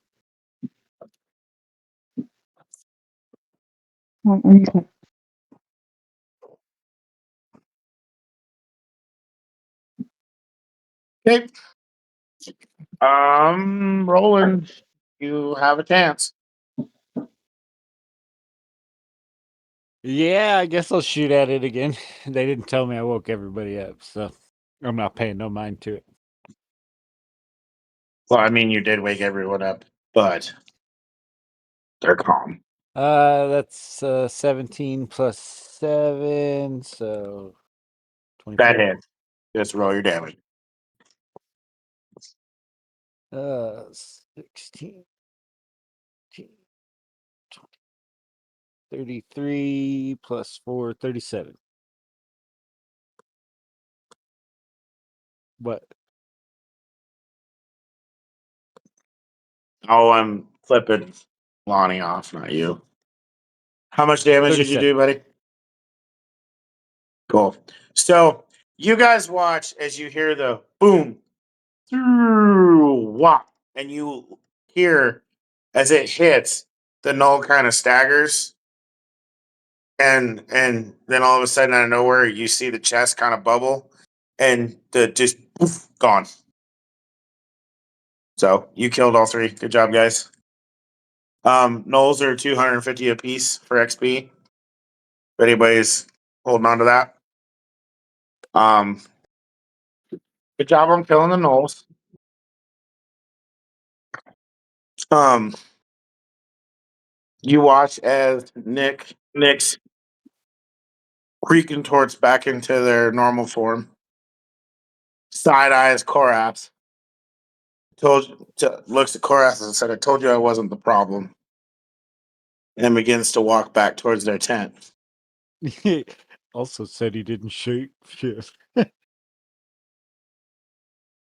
Right. So Korath is still not satisfied. Korath, being a wanderer, knows about gnolls and knows there's a leader of gnolls, and gnolls sometimes attack their own to save their own skin.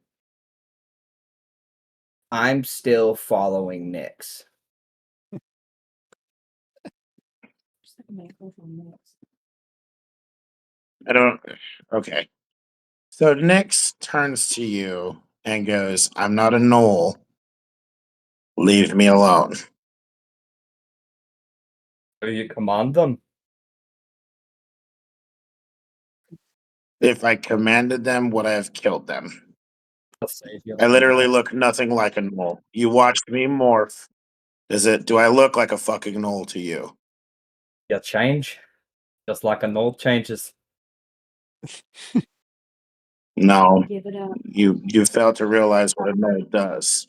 When a knoll shaman gets a hold of a human, he completely changes them into a knoll. I'm not a knoll.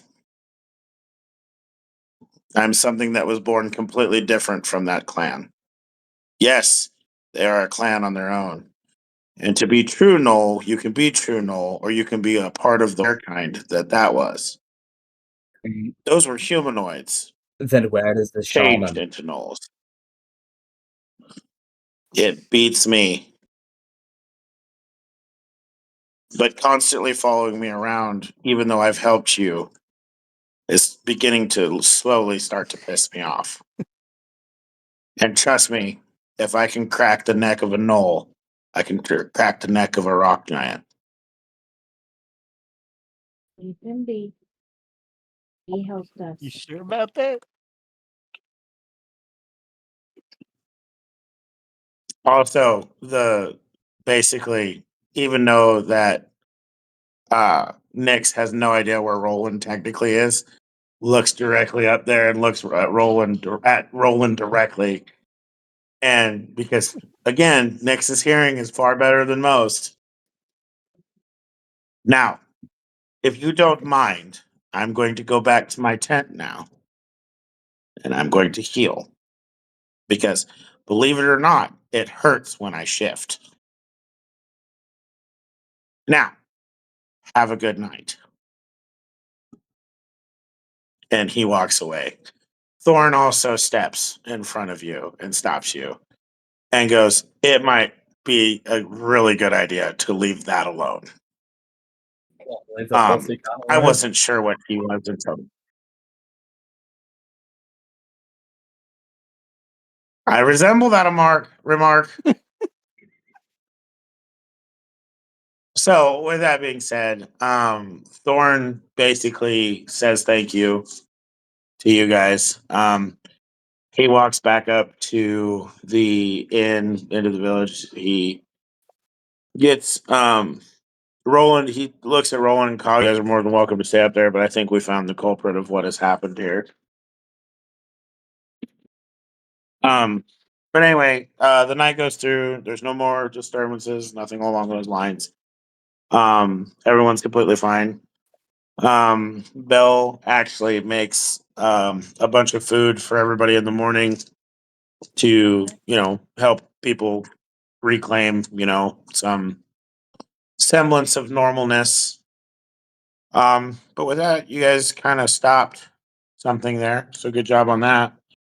Um, Thorn pulls Bogey and Korath and Roland aside and says, "Can I speak with you two or speak with you three for a minute?" Okay. Sure. Okay. So he kind of takes you guys on kind of a walkabout. Um, he basically explains that as much as he's the leader here, there's only so much that he can do. Um, Al-Anon refuses to reinforce them.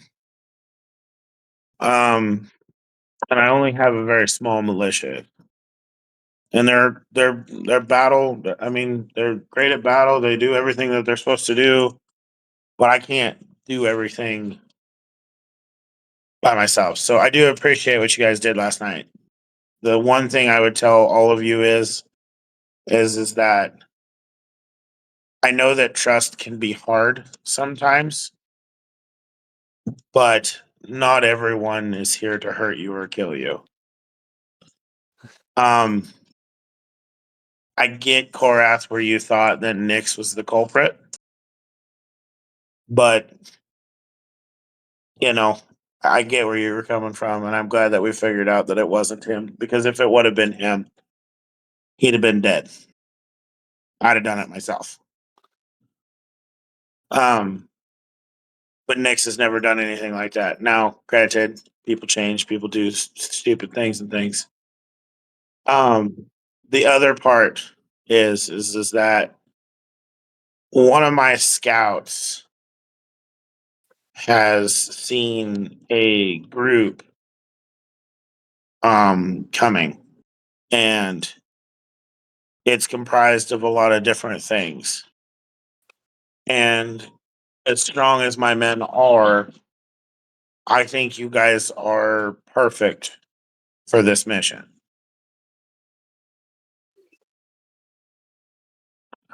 On the other side of this corridor is a outpost, so to speak, or a fort. Um, we only inhabit it when we need to defend that side. I need you to defend against whatever this is coming. I cannot spare myself nor my men to go over and do that right this minute. I have enough going on here. If you're willing to do this, I will give you 1,000 gold. I will also make sure that you always have a place here to stay for no charge.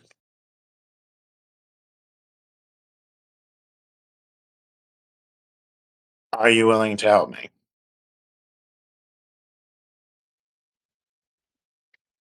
Well, I'm in. Absolutely. Okay. I'll help, but I have one thing to ask. Do you have a Okay. place to get the people that cannot fight to a safer place? Yes. On the backside of the village, there is a cave that is set up like a vault. You put them in there, and then nobody can get to them.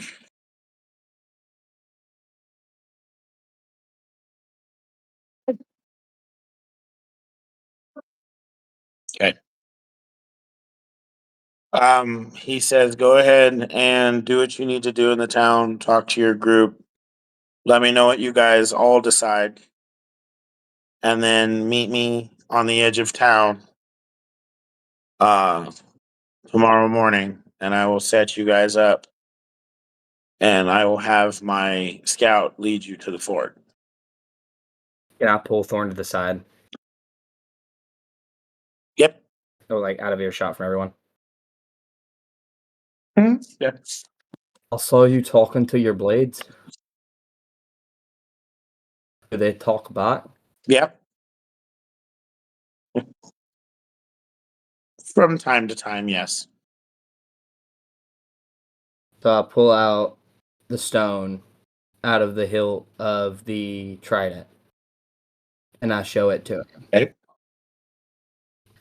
And I ask Thorn, Hmm. you ever seen anything like this before? He goes, kind of a darker obsidian. I've seen it way, way back, but not. I mean, it's been a long time. Where did you pick this up at? When I was a wee lad, I had a hard time keeping up with the rest of the clan. And it gave me the Okay. extra push that no one else would. It basically looked after me. If you don't mind, right, if you don't mind me asking, how big was it when you found it? This was but a small chunk in the side of a mountain. Right, but I don't know if you've noticed this, but it's starting to grow. That was a fear. Do you know why? Well, when it speaks to you, what is it asking you to do? Hasn't asked anything yet. Pretty much just Hmm. obeyed. Right. Hmm. If it starts to ask you to do things outside of your morality, come back and talk to me. But for right now, as much as I can determine, it's something that maybe you're not necessarily to have, but as long as it's not hurting you or others, I don't necessarily see a problem. Okay. And just for shits and giggles, you don't seem to know where a hammer is around here. What kind of hammer are we talking about? Oh, only the kind that causes lightning. Oh, you want to know where Milnir is? Oh, you know the name. But everyone knows the name of Milnir. It's not. I mean, Thunder God's hammer. I don't know what you want from me. No, have no idea where it's at. Last I knew though, it was supposed to be somewhere up in the crag claws, like at one of the summits. I don't know if you remember this, but it fell. Correct. That's why I wanted to see if you had found it yet. That's okay. Yeah, no, I have no use for it, and I have no use for the god Thor, so it would be kind of pointless for me to go find it. Neither do I. He can fuck off. But you know, I got to find it. That's it. That's fair. Can I do what else can I do for you? Oh, that was If pretty you much want to it. find a different style of hammer, we do have a club here in town. So, I mean, No, my trident will do. okay, all right. Just saying, if you're into that kind of thing, we are Oh, have you capable of. flirting with me there, big boy? No. Uh, Not on that level, but we do have some gentlemen here in town that are on that level. Um, you know, hey, we serve all kinds here. I could show you a rock hard time if you know what I mean. I'm sure you could, there, big boy. And with that, Thorn walks away giggling. So, you guys proceed to head back. I assume that the three that you got talked to are going to go ahead and ask the party if that's something they want to do. No, we're just gonna tell them they have to come. Okay. We're leaving. This is where we're going. Come on, get your shit. No Let's go. questions. Yeah, Hugo's gonna pause you and be like, "Why?" Well, Fuck. it's okay. That was a joke. Well, we understand you don't understand. But we have to help the town again.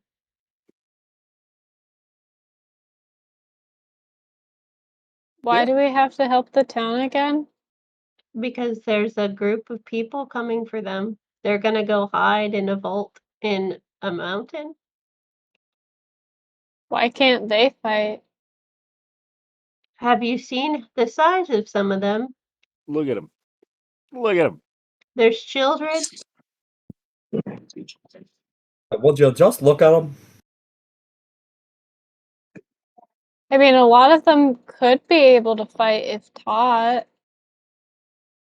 We don't have that kind of time. We don't.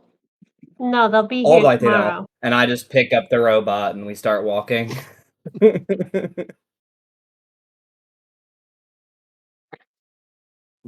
Okay. So, I mean, you guys would have a little bit of time to, if you wanted to get potions or go to a blacksmith, grab things, whatever.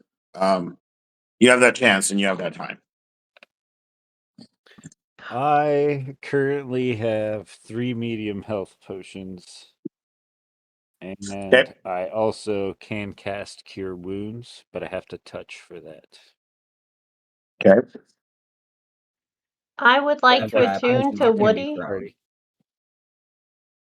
Yeah. Hold How up. are you going to do your attunements? Are you going to do that on a long rest? If you're gonna attune to Teddy, I will go ahead and say that by the morning you will be attuned to Teddy. Okay. Well, and they were asking about Woody. Right. Yeah, so I will say that by morning you will be attuned to Woody. Yay! And that'd be the same for Vex and their boots, right? Yes. And what all is that exactly? Because you just said ×2 movement. So just double movement. Yeah, so Vex's movement would be like 30 or something like that, I believe. It would now be 60.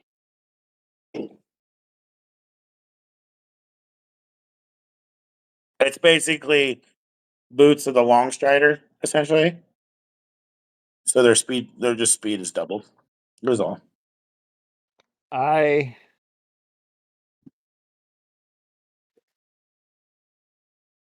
is there a What's up? is there a armor shop around here? Yep, there is. I want to see if I can get something better than my leather armor, my studded leather. Okay. So you walk into the armor shop, and when you walk into the armor shop, there is um, well, a human blacksmith sitting there hitting the forge. And he goes, what can I do for you, sir?" I am looking to either upgrade what I already have or see what you have for better light armor, light to medium armor. Okay. He goes, "I can do half plates. I can do. I mean, what I still need something that I can be quick in. goes well. Technically, half plate isn't heavy armor. It's still technically considered medium. How much does that run a guy?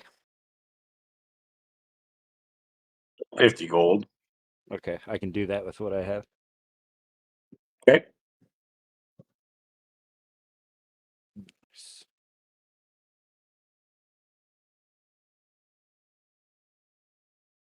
That's all I needed.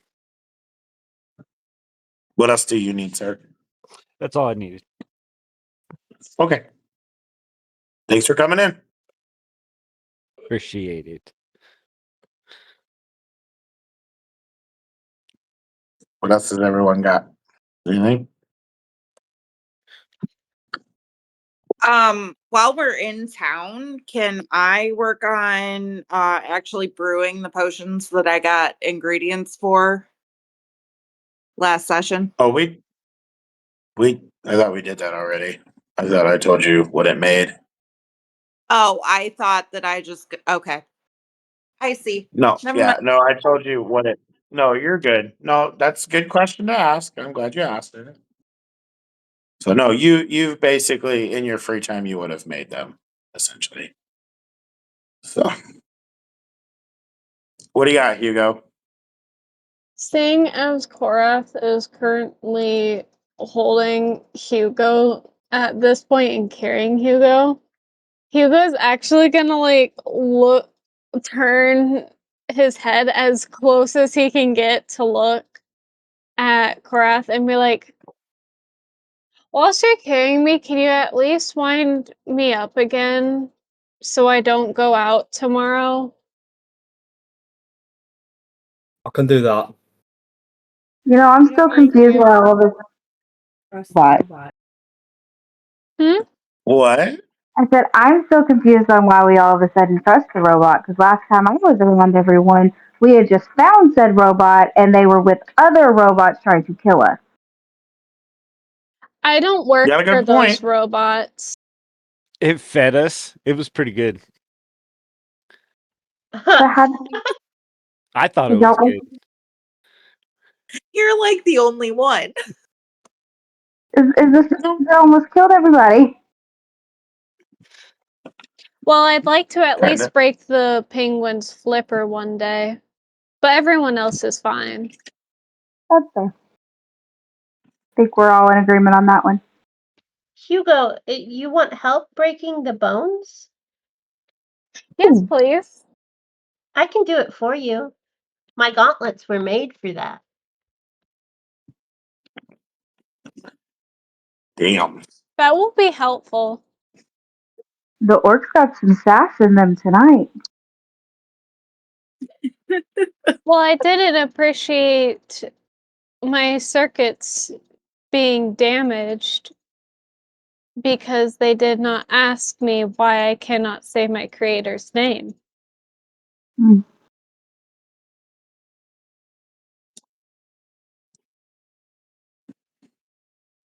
You still can't say your creator's name.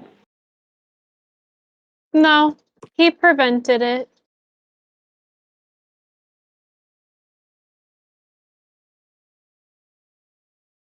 I'm also wondering where the big giant stone fucker came from, who seems more trouble than he's worth.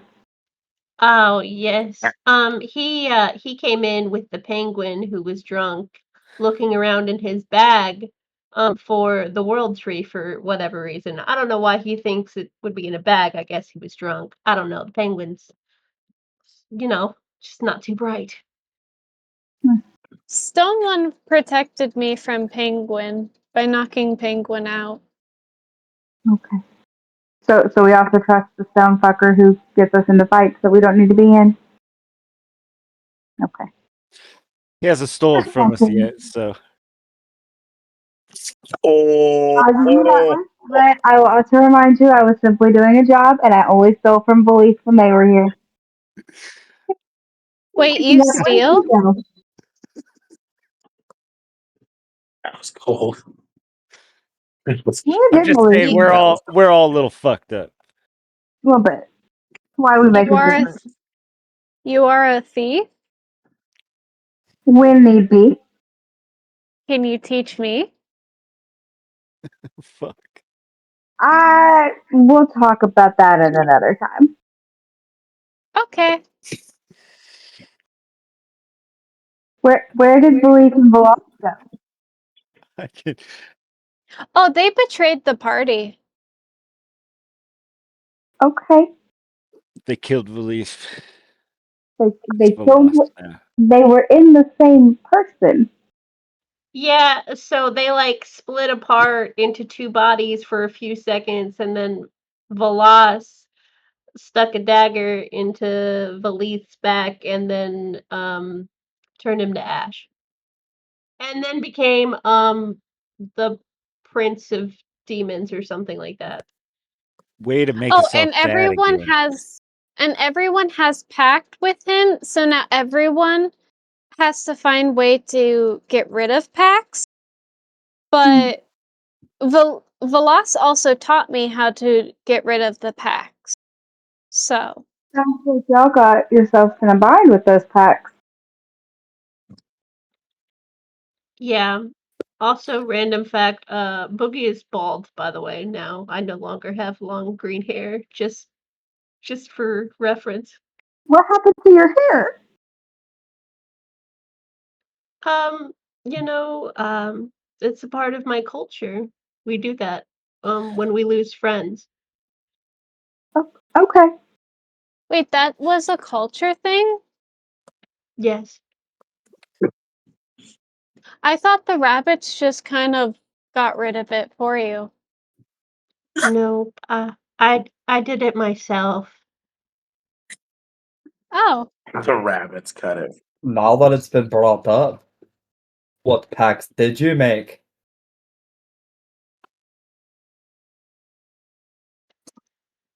Well, I made a pact to never speak anything that they told me.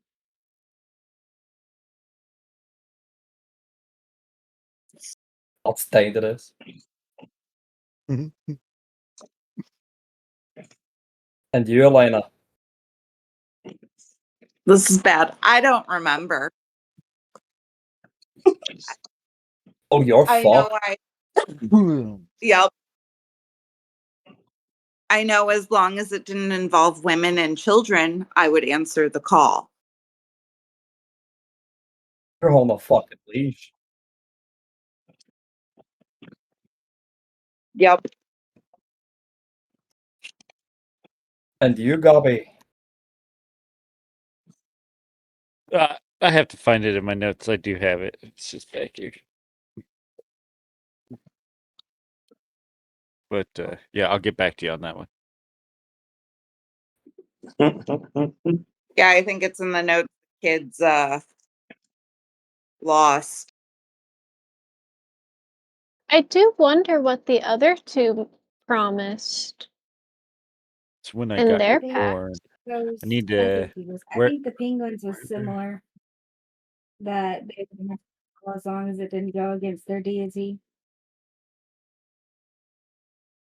Huh. That's dangerous. Oh, and the squirrel.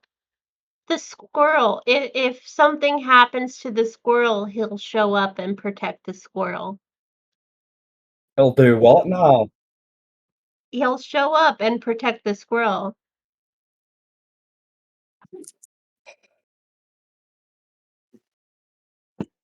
So we just need to keep the squirrel safe?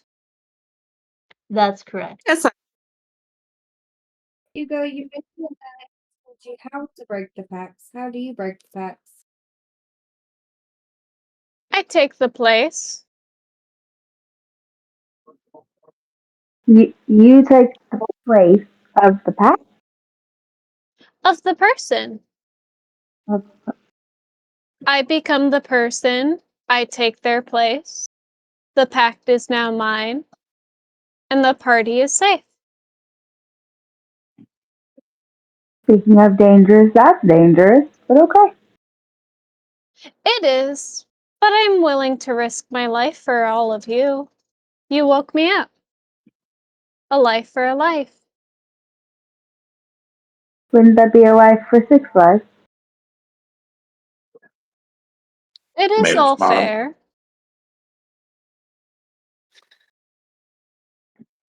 It's As okay. you all woke me up. I'll keep It's my the pact. least I could do. Are you sure?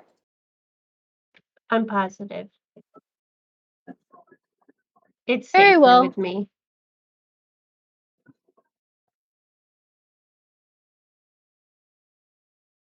is So that since why we're you talking aren't? about packs, Hmm? I have one of my own.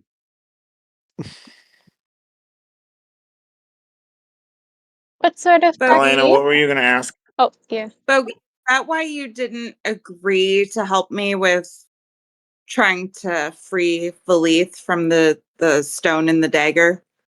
I can't tell you anything. It's not that they don't want to; they physically can't. How the pact works. Someone, you said you were in a pact. To whom, may I ask? Well, I'm in a pact belief as well.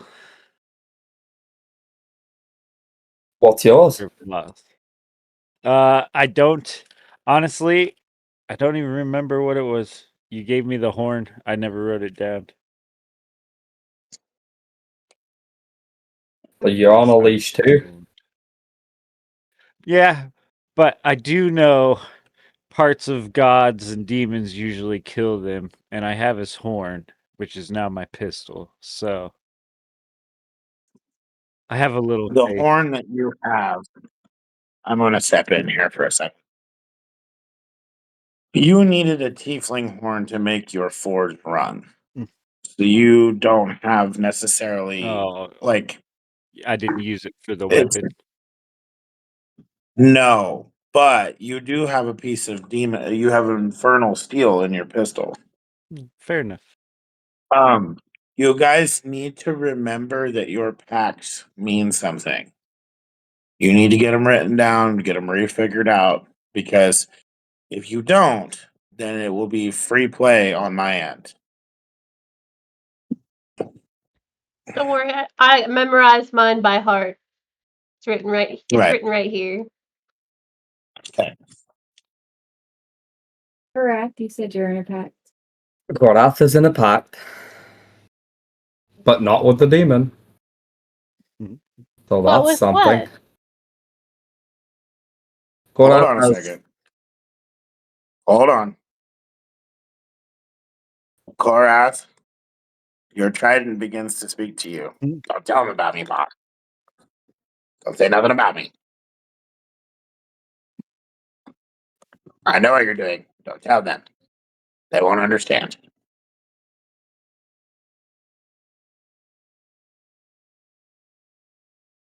I have a pact with my clan. Can Hugo Good make save. an Good save. insight? Can Hugo make an insight check on that? Uh-huh.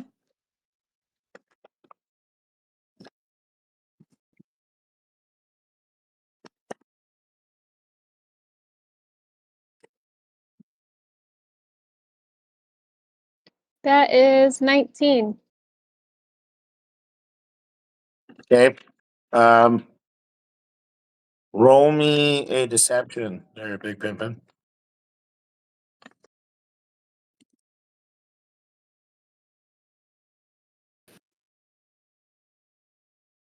Well, my laptop will stop easy. Give me 1 second. My deception Okay. is that screen's going crazy.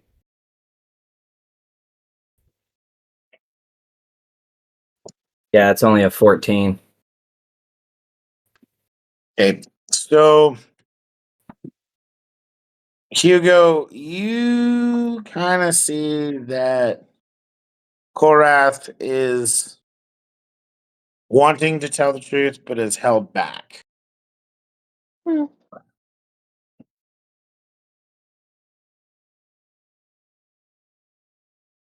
Hugo will actually look at him and say just quiet enough to where only Cora would be able to hear. You are lying.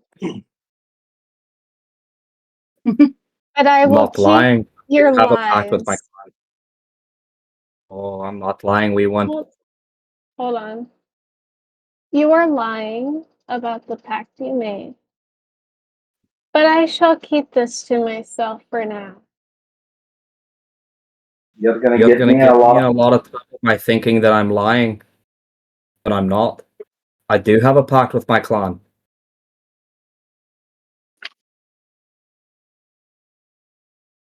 Is Well, Fair enough. you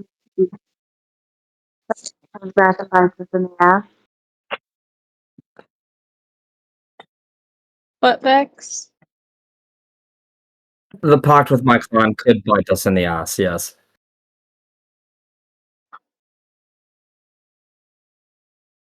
So you're close with your tribe-like people?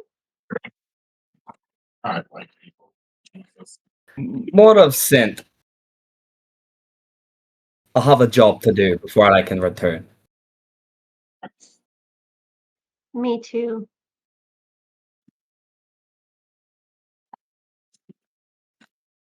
Does yours play tell take place of killing a few gods?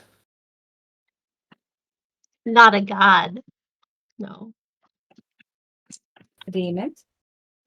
No, he's on the Crag Claw Mountain.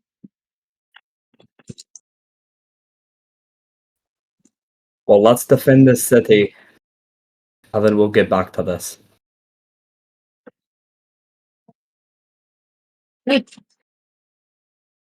So you guys do your stuff. You sleep and you meet Thorn at the edge of town the next day.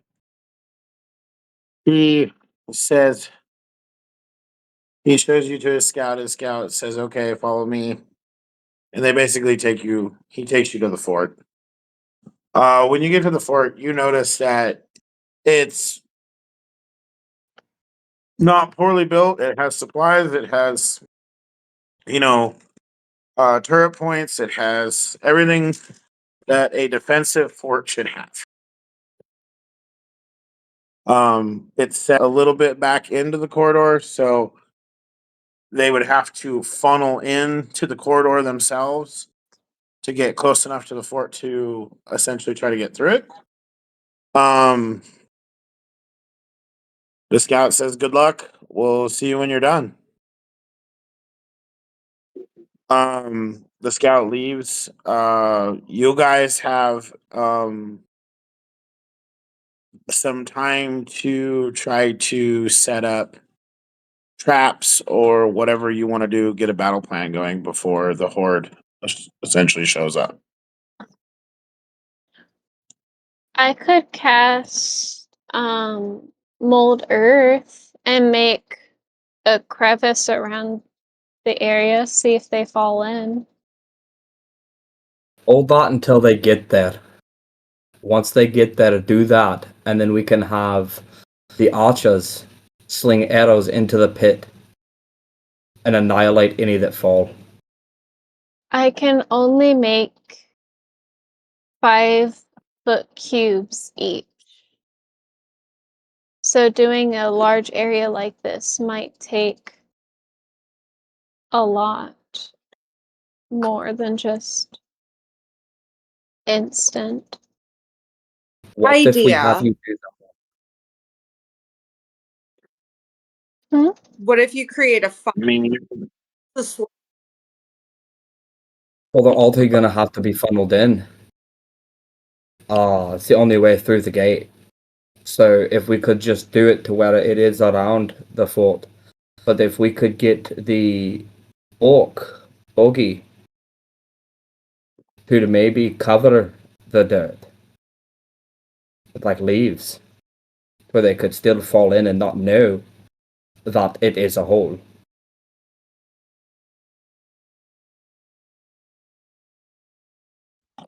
Yeah. I can hold the gate shut for as long as possible. No guarantee it'll hold.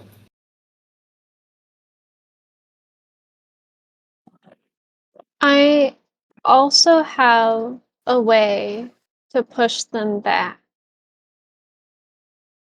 However, I don't know if I can push back the ones that are bigger than I. And I can build a flamethrower turret and put it wherever we deem the best spot. You don't have any like landmines? I could probably make some. I have enough resources, depending on the time we have. Or make a couple, some things at least that we could shoot and explode.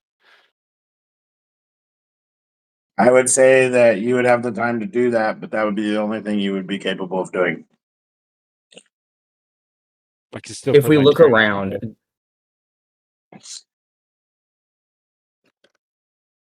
My Yep. eldritch if we cannon that I can build. okay, What's up? when we look around, do we see any crates of like oil or tar? Yep. About how many of those crates?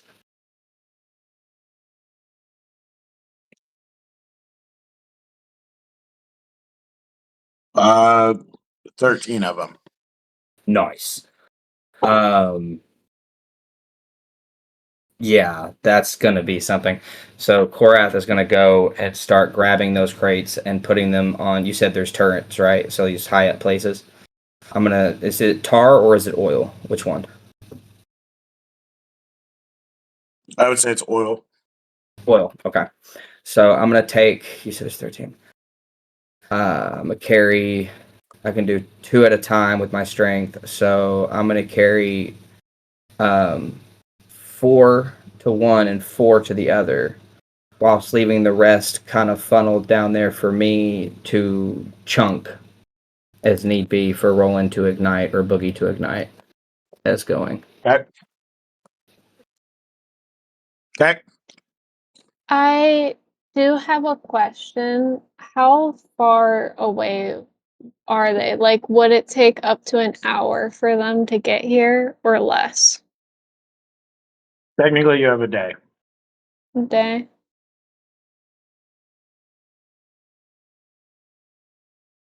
Hugo is going to cast Mold Earth multiple times throughout the day to make at least 10 feet deep holes throughout, like in a circle throughout the gate. What's the intention? To make a pit deep enough to where if someone falls in, they have a harder time climbing out of it. Okay. Okay. And I can cover What else those did you? with leaves. Okay. Now that we've kind of gotten some of the planning done and we have a day, Korath would like to know if he sees any mead that's been left over. Roll me in. Roll. Say what you find. 18 plus 2, so dirty 20.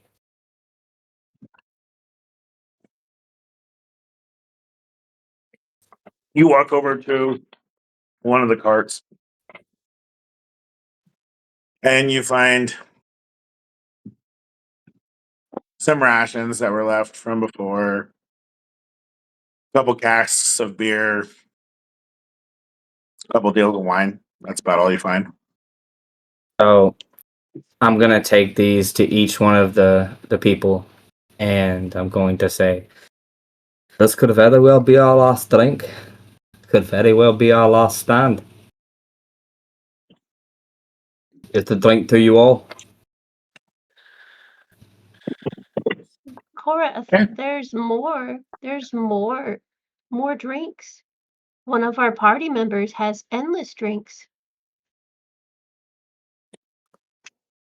Why would you tell him that before The fight. we're about to fight? I'm hoping y'all would forget that. Hey, so how many mines did I put out there? Or how are we doing that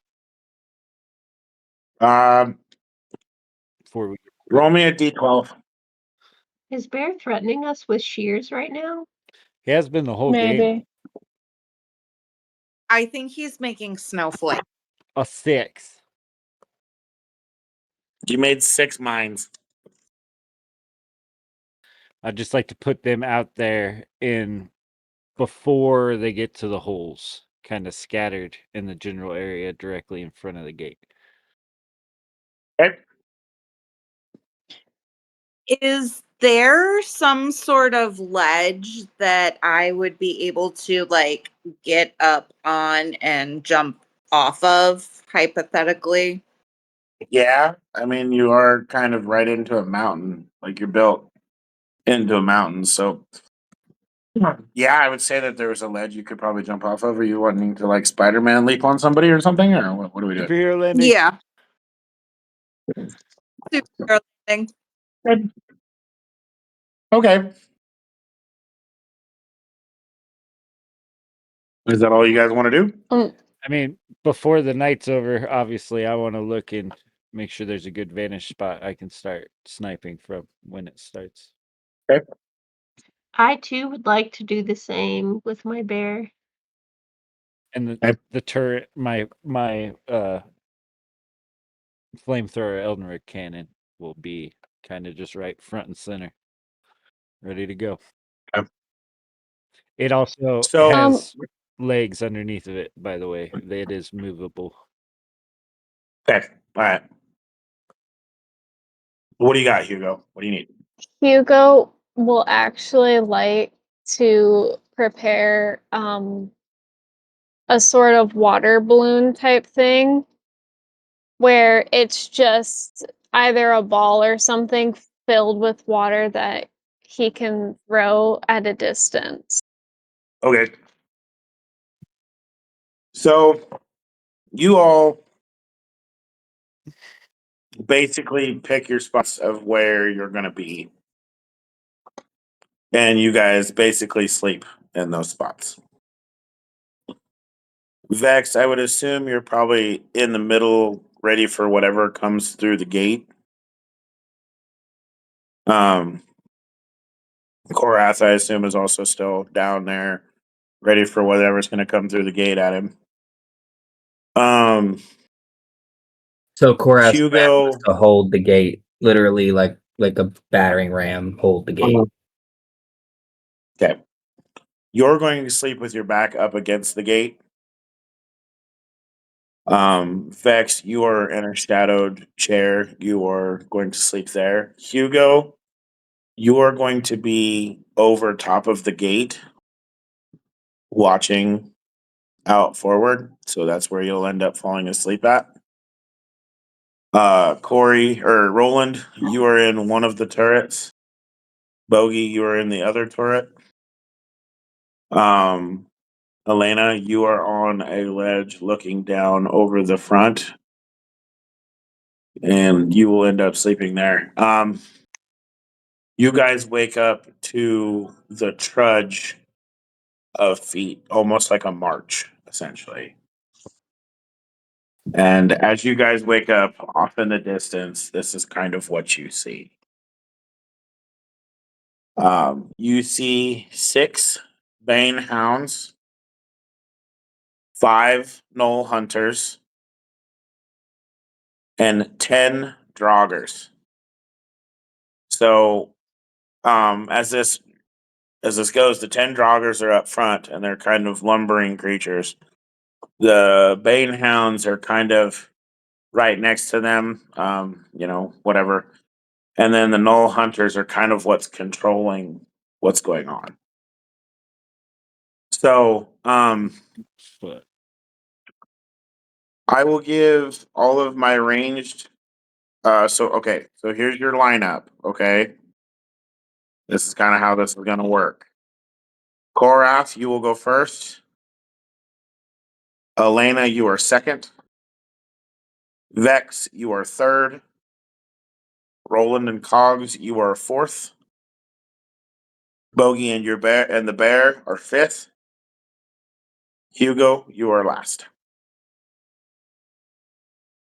Are you still with us, Hugo? Okay. So as they approach, one of the Knoll hunters yells out in a graveled voice and says, if you just give up, we don't have to do this. You all don't have to die. Oh, I was born to die. Literally was a cast aside. The fuck you think you're gonna do? we could say the same thing as I shoot him in his face. You have the opportunity. I made a promise and I intend to keep it. We can opportunity attack because I'm so here for that. Yeah, Yep. I'm for So all of the ranged people, so Roland, Bogey, I will give you guys the chance at a ranged attack. Okay, who can I see? I can hit 120 feet, so you can hit any one of the things. So what I would do for you guys, what I would do if I were you guys, on a separate piece of paper, write down 6 Bane Hounds, 5 Knolls, 10 Draugrs. And if you gotta just, I mean, whatever. And then every time I tell you one goes down, that way you guys understand that one's gone down. Or already got it. Because it's gonna be If they're getting an action to do a opportunity, can I get an action for a spell? to hold it. No.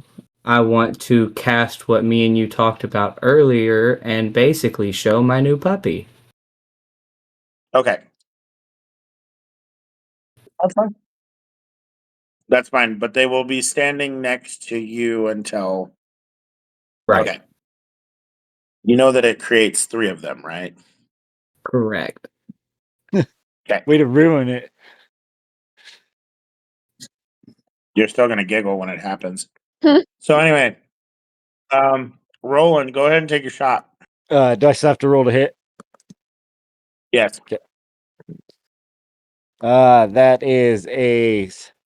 That's a dirty 20. That'll hit. And I'm shooting at a Knoll Hunter, by the way. The one that was talking. Okay. Yep. All right.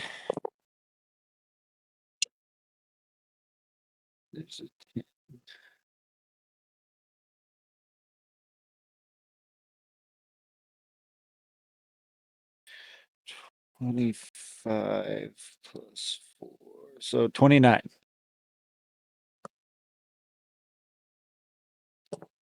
In his Okay. face.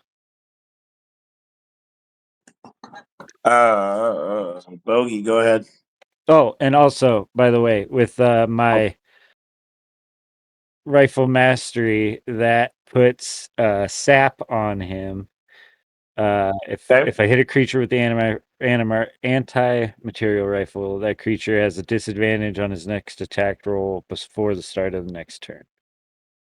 Okay.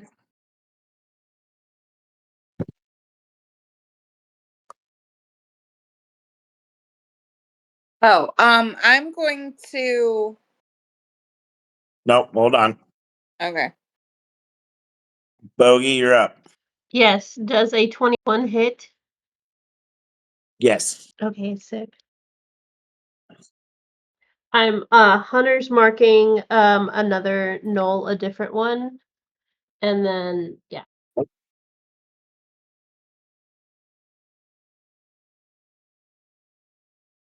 Okay. Are you gonna shoot at one of them? Yes, I'm going to shoot the one that I Hunter's marked And for you- 19. Oh, and he needs to con save. 14. Okay. Okay, he beat you. Okay, with my expertise, I'm going to use my adrenaline as well. Okay. What does that allow you to do? That's my 3 extra hit points. I get 3 of those. Okay. Make sure you keep like track of that. I am. So okay. So with that, after the 2 knolls get hit, the horde begins to travel forward. So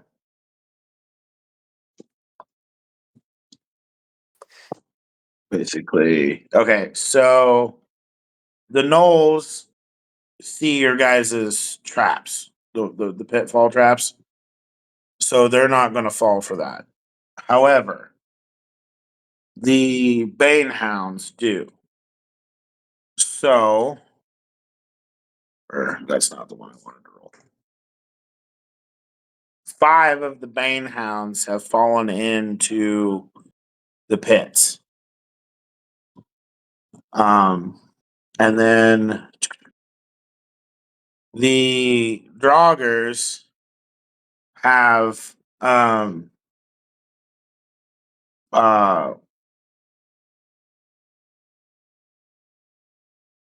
They've made it halfway through the minefield. If you also know where those mines are, you can set them off also. But so the Knolls and one of the Banehounds and 3 of the Joggers are actually at the fort door right now. And they're beginning to try to bust through it. Go ahead and cast me your spell real quick, Corvath. Alrighty. So Corvath is going to cast Summon Skeletal Hounds. And I am going to summon 3 skeleton puppies from the dirt. You just see as 3 of these hounds just start coming up. They're literal skeletons. And they stand right next to me. I have 2 on my right side, 1 on my left side. The one on the left seems a little bit bigger than the other 2. And they are going to help me hold the gate. Good. So I just want to say before we get too far too that Cogs is down there with him as well, and that's Okay. if you're in that distance of Cogs, you get that plus 11 HP. okay. That makes each hound's one of- HP 51. Cool. You watch as you watch as 3 of the Knolls, or so all 5 of the Knolls are going to take shots at Bogey and Roland. They rolled so they rolled 19s, which they have a plus 4 to hit. So I assume that hits both of you. Yes, sir. So we will say that there are 3 on Roland and 2 on Bogey. So here's how this will work.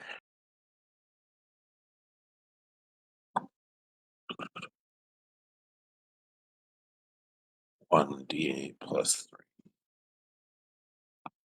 They don't hit that hard, I promise. 5, 6, 7, 8.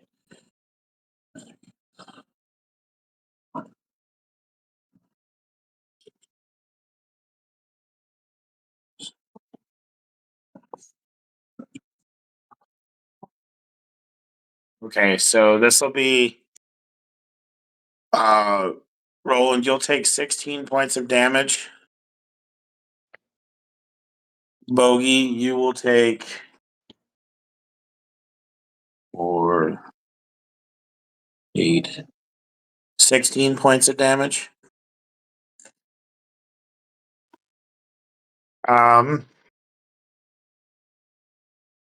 One of the Bane Hounds has seen Elena.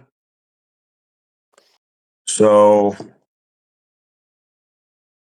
fuck. Okay.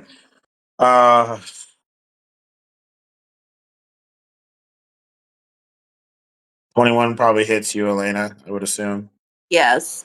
Okay, so you watch as the Bane Hound blinks out of existence and blinks right up to you. And it will do is 12. That's 12 points of damage. But you also need to roll me a DC save.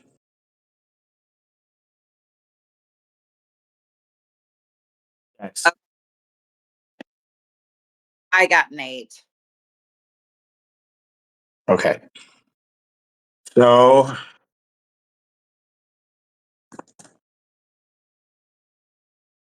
you will take 5 points of necrotic damage on top of the 12 points of damage.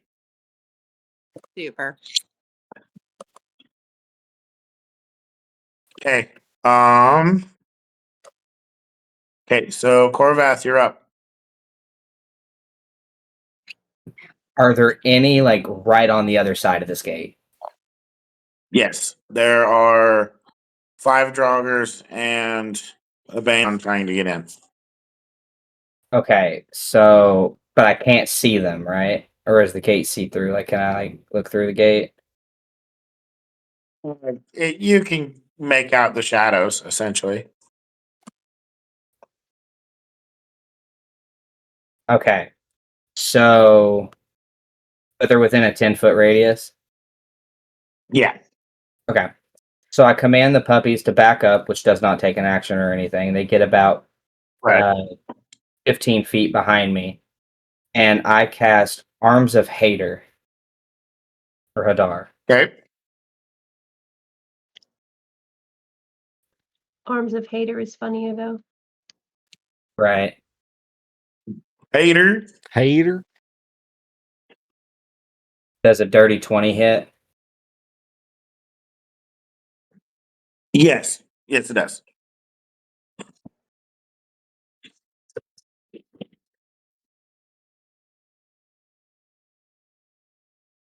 Are you wanting to hit the Banehound or the Draugr? It's a radius. It hits all of them. Oh, okay. All right. No, that's fine. That's why I'm asking. Yeah, no, it hits all of them. Okay.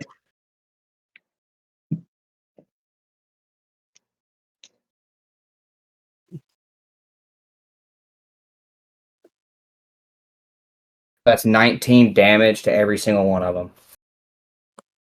Okay. Hmm. 19 5 is 95.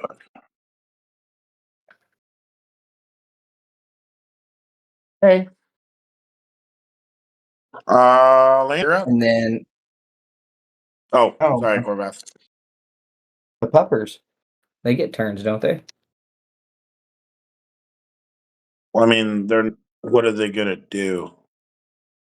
Can't one of them get over the gate? Yeah, that's fine.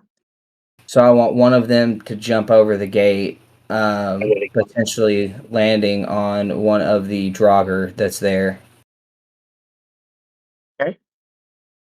And it's going to do its multi attack. Let me roll that up for you. We need to roll. I would. You probably need to roll to see if it actually makes the hit. Yeah, that's what I'm saying. I've got to roll that up. Okay. 14, 15, 17 hit. Yep. Yep. So it's multi attack, it's bite, the D10. Okay, and then the claw is also a D10. That's 14 damage. How much? 14.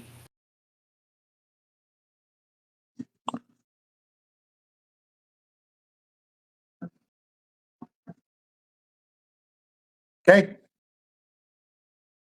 And then the other two are just staying by me, helping hold the gate now. Okay. So 2 joggers are technically down now.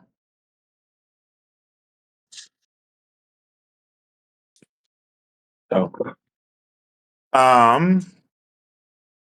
Elena, you are up.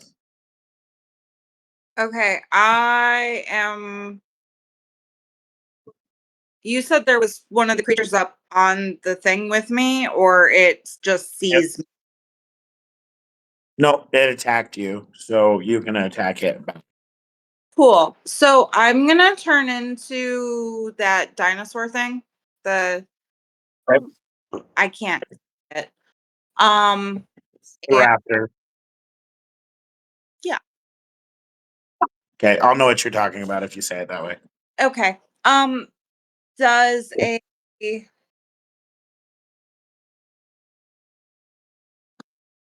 11 hit?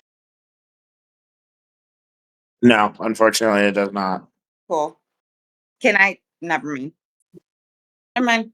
Go ahead. What's your other deal that you want to try? No, I'd have to shift. So never mind. Okay. All right. Vex, you're up. Is there any gap in the gate for me to throw a dagger through?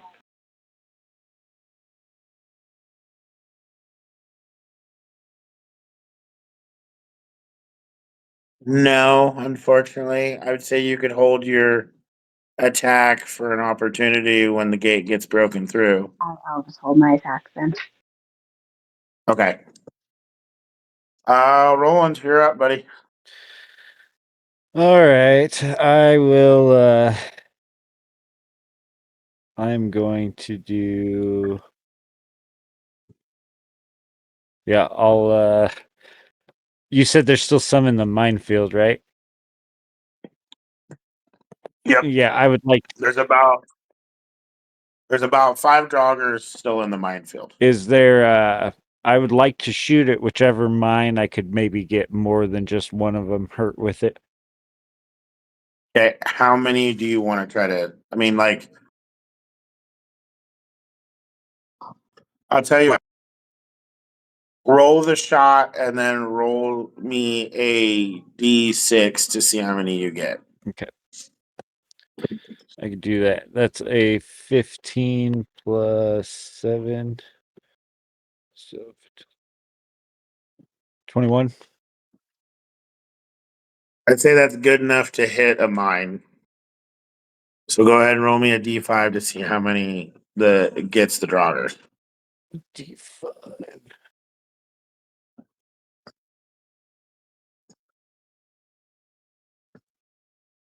Do I not have a D5? A D5 or a D6? D6. Did I say d5? Yeah, I was like, I don't think there is a D5. Sorry. 3. So okay, you take out 3 of the 5 joggers that are in the minefield.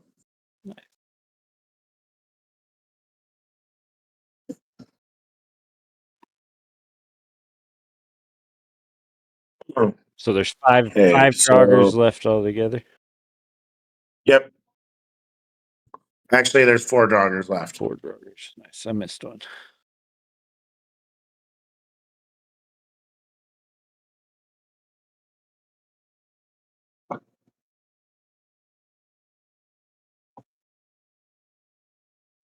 All right. Okay. And then Cogs, I assume, at is still holding. yeah, Cogs Okay, is go ahead. holding it. I'd like to actions. Oh, never mind, because I can't use a magical. Never mind. I will in there. What do you mean? I was gonna action surge and use false life, but I can't use a magical action after action surge. Oh, okay. Okay. Cogs, I assume, is still probably holding his position, helping Korvath. Yeah, and I don't. The flamethrower's inside the gate, so I don't think he can shoot yet until the gates open Okay. or they're inside. Okay. Bogey, what do you want to do? Yeah, I'm going to shoot the one. Is the one that I marked dead? No. Okay, perfect. I'm shooting that guy. The gnolls are still very much upright. Like, I mean, none of you have really hit them. I thought you said that there were only 3 left. No, No, not the gnolls. all 5 gnolls are still up. There's Okay. 3 on me, 2 on you. And we've both done about 30 damage to one each. So 19 hits, right? Yep.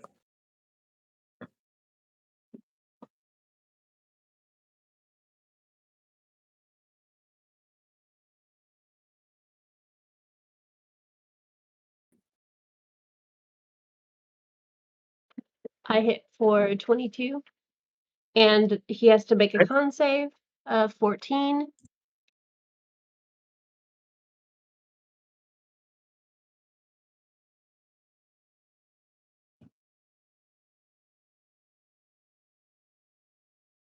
Okay. He's unaffected by your paralysis. At that moment, 3 of the Bane hounds crawl out of the hole. So there's only technically 1, 2, 3. There's still 4 Bane hounds left, 5 gnolls left, and 4 joggers left. How many Banehounds left? Okay. 4. For my bonus action, I'd like to do another adrenaline. Okay.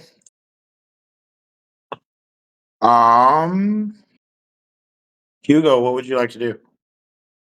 Am I able to see the knolls at the ground where the knolls are at the gate? Yep. I'd like to cast Mold Earth and make the ground beneath them difficult terrain. Okay, go ahead and roll it.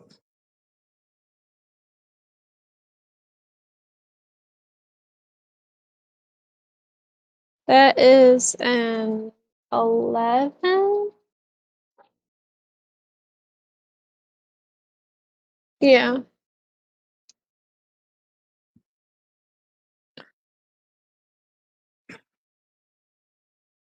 11's not quite enough. I will say that it makes it sandy, Okay. but that's about it. Just need a little bit higher, Hugo. Just a little higher. Okay, so it's back to them. So one of the Bane Hounds is on Elena. So 2 other Bane Hounds will see. Okay, so 2 of the Bane Hounds see Boogie and Roland, and they will blink into existence right next to you guys. One of the Bane Hounds rolled a 19, which they have a +5 to hit. So, they will bite Boogie for 3, 4, 5, 6, 7 points. Then go ahead and roll me a DC save.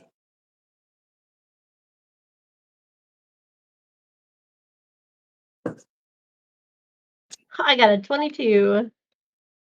Okay, so you won't take any necrotic damage. So good job.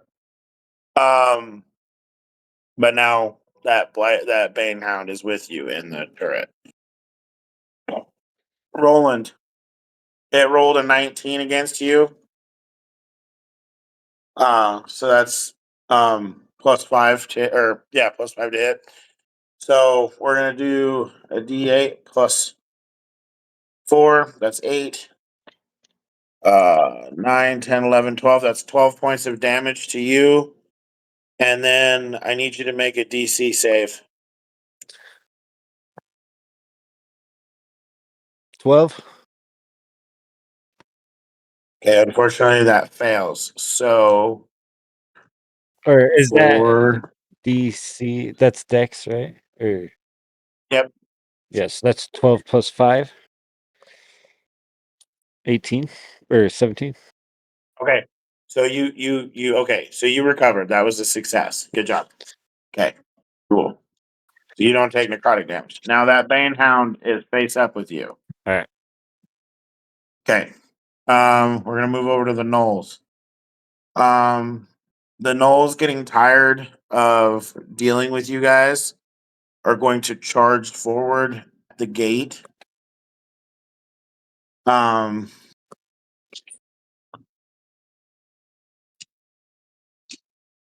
many did I say was still left? 5 of them. Mm-hmm. 18, 19. Wow, one of them rolled like shit.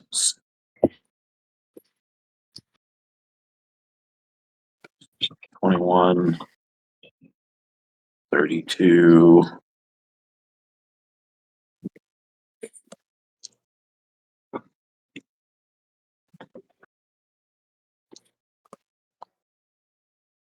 Okay. I need a strength save between Korath and Cogs. So I need And you the both to roll puppies me I have there too. what?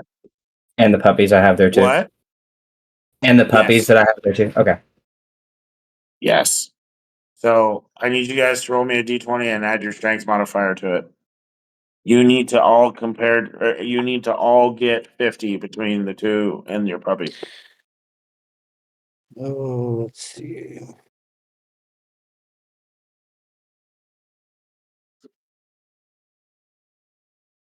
That's 26.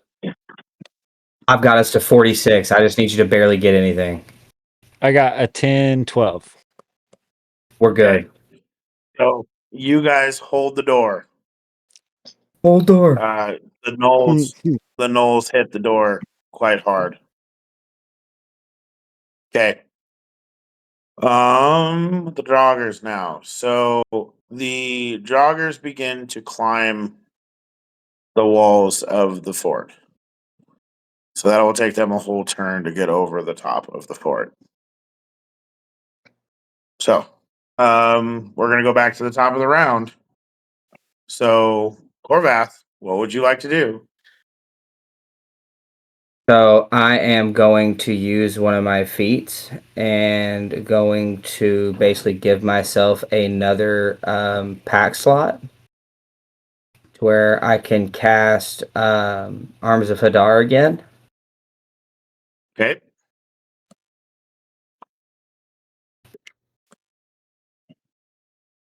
Okay, so this will hit the 20. nose this time.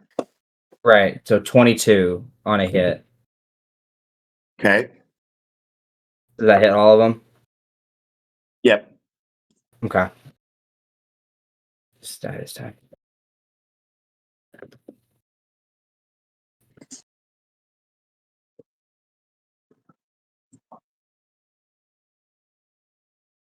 I just need you to tell me the damage. Yeah, I'm adding it all up. So that is a 15 on damage to every single one of them. Okay. So 15, 15, 15, 15.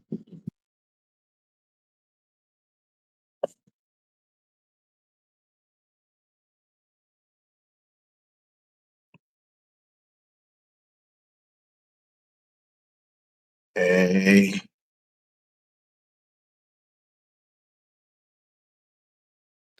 Okay. Okay, so you hear kind of a gurgled sound and one of the knolls goes down. So there's 4 knolls left. Is that your turn, Corvath? Oops. So now that we've held the gate, I'm going to send one puppy to Boogie, one puppy to. How far is Elena away? Close enough for your puppy to get there. And to make an attack, or just to get there? Just to get there. Okay, they'll get there. And then, so the one on Boogie, is it close enough to where it could still make an attack? Yes. Okay. Roll that up. The 18 hit. Yes. You roll that damage up. Give me a second. Fight. Well, that's 9 damage. Okay. And then I have one puppy still on the outside of the gate that I guess the Knolls just fucking forgot about. So I'm gonna use it to hit one of the Knolls with. It just looked like a pile of A bones. 17 hit. Yes. Okay. Let me roll that up. 10. Nice. Yeah, that's 20 damage.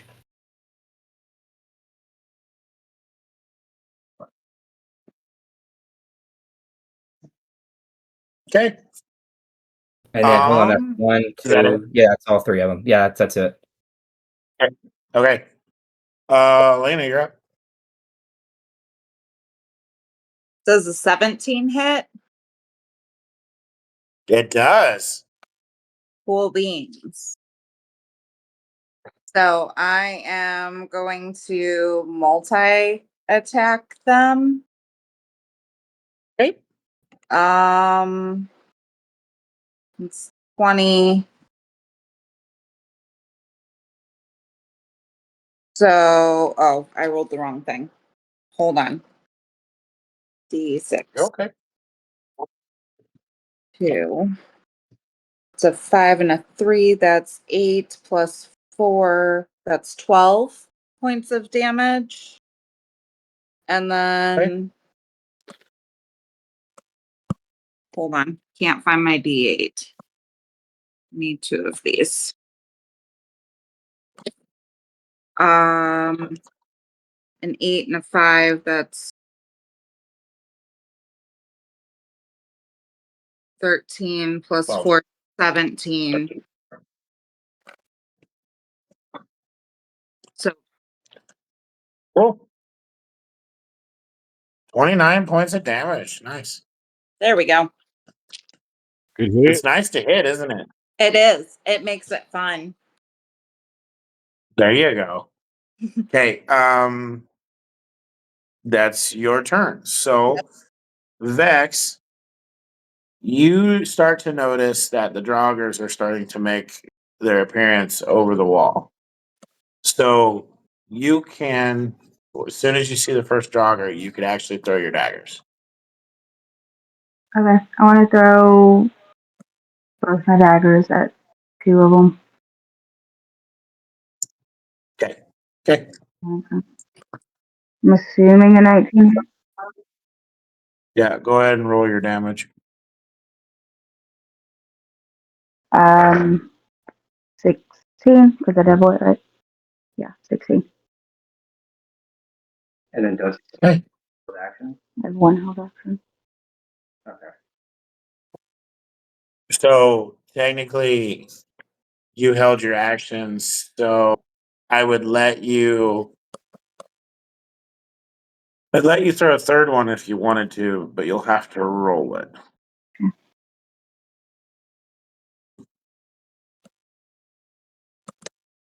16. 16 to hit. Yeah, it hits. So go ahead and roll your damage. Put it back in there. Lost my dice. Okay. They said 13. What'd you say? 13. 13. Okay. Cool. Cool. Okay. Roland, you are up. All right. I am going to Thunderwave this bastard. The Banehound? Yes. Okay. Okay, go ahead. That is a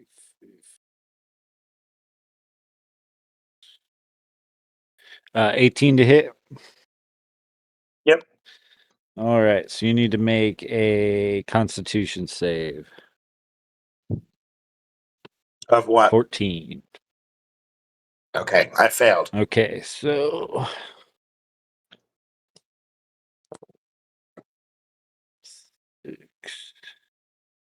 so you took 12 damage and you get pushed back. Oh, and I want to use Fury of the Small on that.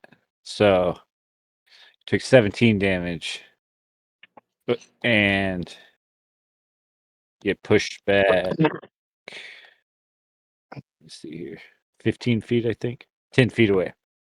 Okay. Remember your action surge.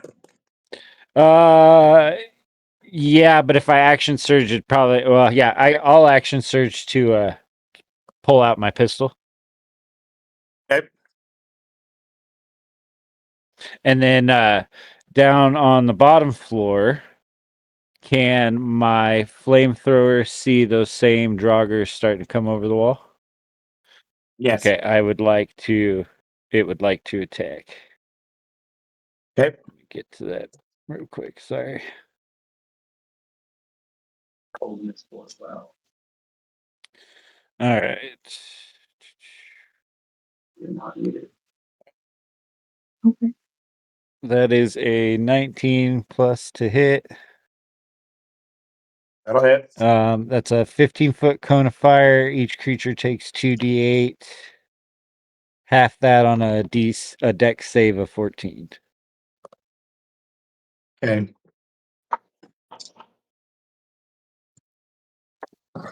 And that was a So 5 for damage. I wonder, does that get my plus then? what's it say, Roland?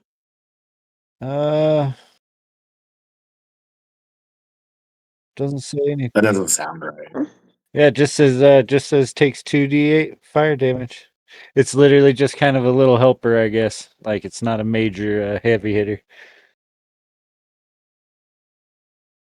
Add your modifier. To the damage. Yeah, whatever your spell modifier is, add it to that. Okay, so that'd be let's say 5 plus 6, so that'd be 11 damage. Yeah. So only one of them saves. So you said half, correct? Yes, sir. Okay. And Cogs is still just holding the door. Okay. Boogie, what would you like to do? Yeah, so I am going to put my bow away and pull out my meat hook for the bane inside my little space. He's in my area.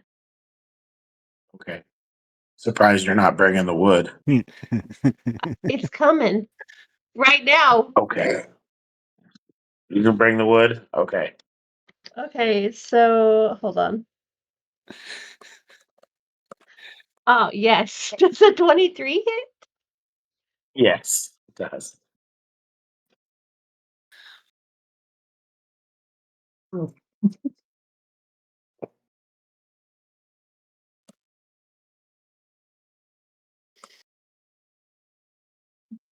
That is 8 damage. Okay. And because I switched out my weapon, I can't use my 2-weapon fighting, or I would I'd say for your bonus action you could pull it out and be ready for the next turn. okay. Well, I was going to use my gauntlets, which I already have on. Okay, well then that would be different. So yes, you could use your gauntlet. Okay, sick. Yes. Now I'm going to try to break his bones. Good roll. So 18 hits, right? Yes. You need to roll to make sure that they're not grappled either. Oh, how do I Remember? think don't you have to roll the con save? Yeah, but I gotta remember what the con save even is. I think it would be the same of 14. That's all my con saves are 14s. Okay, so they fail, so they are very much grappled. Okay, cool.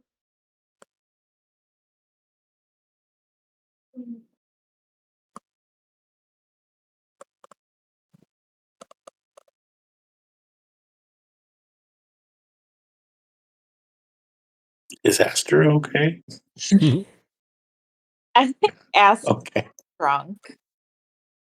And that's 17 to hit. Okay. And then my bear is going to attack. Okay, let's backtrack a little bit here. So how much damage have you done? Hold on. What do you Because you're mean? like 17 to hit. I'm like, I already knew you were hit. Is it 17 to Yeah, damage? 17 Or damage. okay. Sorry, my bad. But you did 9 damage with your meat hook. Correct. Okay. And it's bleeding.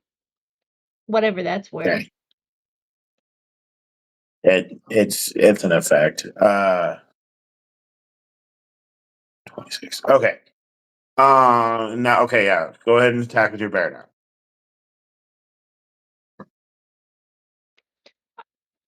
I got a 17. It hits.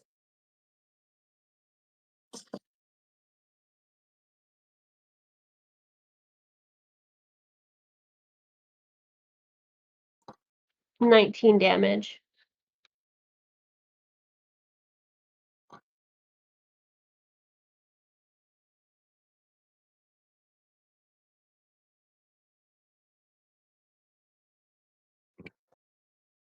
Cool. So you watch as the bear literally rips the bane hound apart, killing the bane hound.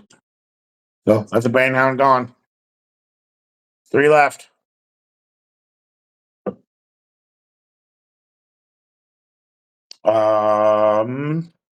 Hugo, you're up. Alright, I'm casting Chill Touch on the closest one that's climbing up the wall. Okay, go ahead and roll it.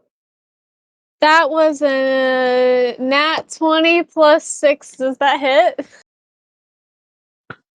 It does. Good job. Okay. Um, So go ahead. so Hugo. question, Hugo. is it an undead creature? Yes. I will let you know it has disadvantage on attack rolls against me until the end of my next turn. Okay. Go ahead and see if you can roll me another d20 to see if you can do triple the damage. Okay. I already rolled the damage as well, so. Okay. That was a 7. No. Okay. So go ahead and double your current damage. 8, 11, 11, what? 8, 9, 10, 11, 12, 12 plus 2 is 24? Okay. Good Wait, enough. you said 12 plus 2? 12 times 2 is Okay. 24. Okay, I just want to make sure you got all your damage. Huzzah!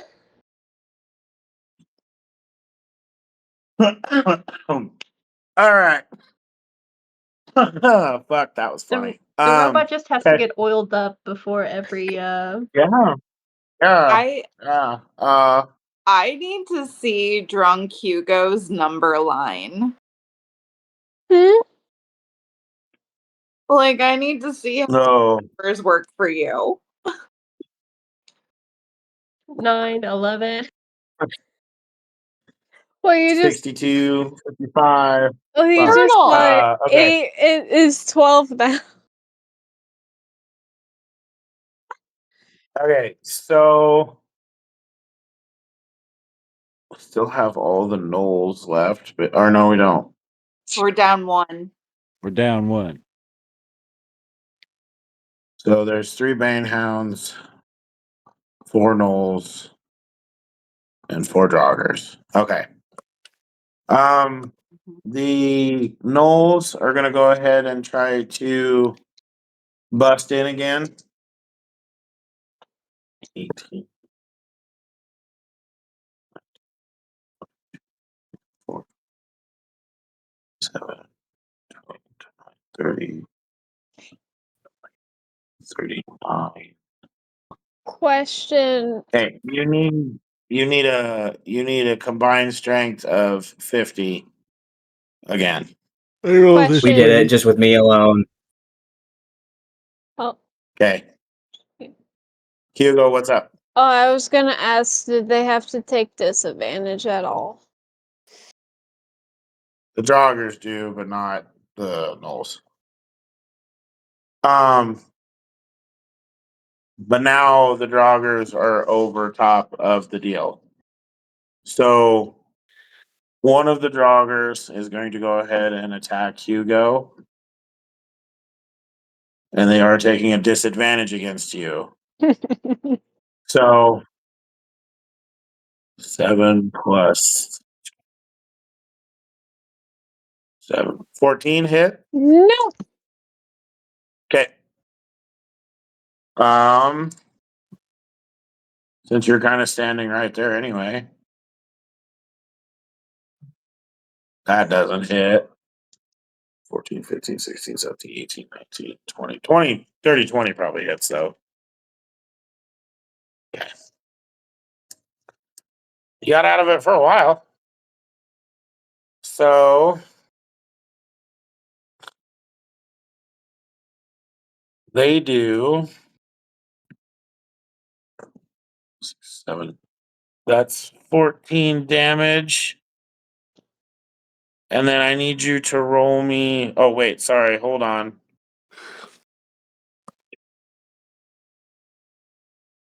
It's 18 damage. I apologize.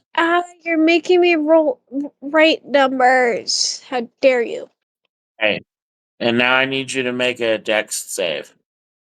Okay. Please, Apollo. Well, I suck. That was a nat 1. Okay. So you will take 4, 5, 6. You'll take 6 points of necrotic damage also on top of that. You said 6? Yes. Okay. 6 points of necrotic damage. Okay. That's the Draugrs. One of the Bane Hounds will go ahead and attack Shitballs. Elena. That's a nat 20. I apologize. Shit happens. Is that the one that was already on Elena? Yeah. Shit. Let's see here. Oh, one of your hounds is on that, isn't it? Can I put Yep. my hound in the way? Okay. Let me see which one they attack. So, okay, I'll say it attacks the hound. So that's a nat 20 against your hound, though. So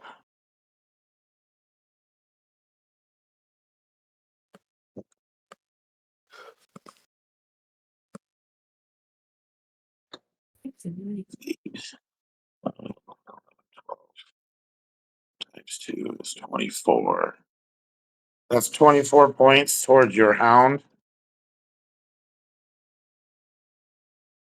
Okay. And then they need to make a save, a dex save. Okay, which their dex is a +1. 12, that ain't gonna work. No. So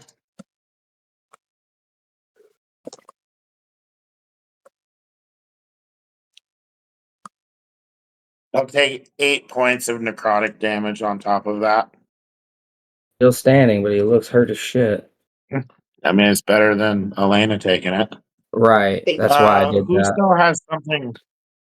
Who has something on them? I have a hound on Roland, me. right? Okay. 15 plus 5, so dirty 20, I believe it's. I'm gonna take a reaction. Okay. It's shield. Okay. So an invisible barrier, magical force appears around me to protect me. +5 to my AC, so that's 5 plus 17. So cool. So Yeah, 22. it completely misses you. So the Bane Hound does not hit. So good job. Boogie, you had something on you, correct? No, I just killed They it. killed it. Okay. All right. Sorry. So we will head back to the top. So Corvath, you're up. All right. So with me, what can I see?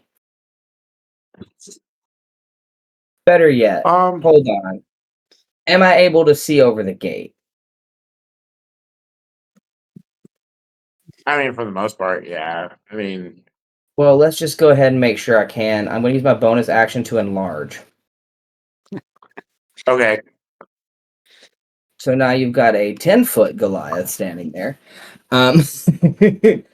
And with my trident, am I able to reach over and stab a gnoll? Yeah, I'll let it happen. Well, it's your toothpick now. 23 hit. Yeah, 23 hits. Yes. Pair that with booming blade because that's just a cantrip.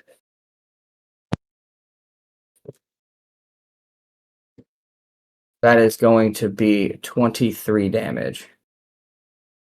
Okay. And then I had a puppy over there helping Bogey, but now I'm gonna bring them back because Bogey already killed the one that was on them, right? Mm-hmm. Actually, can they leap from there onto another knoll? They could leap from there onto a knoll or one of the draugrs. Let's have them go after a knoll. Okay. Dirty I 20 would hit. say it's yeah. I was gonna say it would be an advantage, but yeah, that'll hit. Yeah, that already makes it, yeah. 18 damage. Okay. And then I had one helping Elena. Mm-hmm. Yep. 16 hit. On a Banehound? Right. Yeah, it does.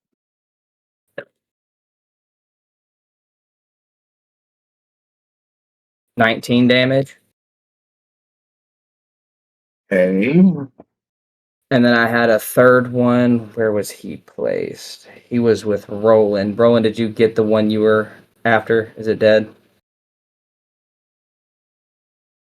No. No? Okay. So we're going to go ahead and take that off. Does a 19 hit? Yep.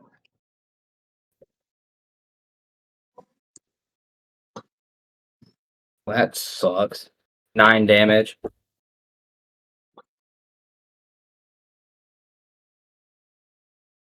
Can't always hit them heavy, buddy. In fact, Jesus. It's all right. I'm hitting more than one thing at a time, though, so I'll take it. Right. Okay. That it? That would be my turn. Okay, Elena, you're up.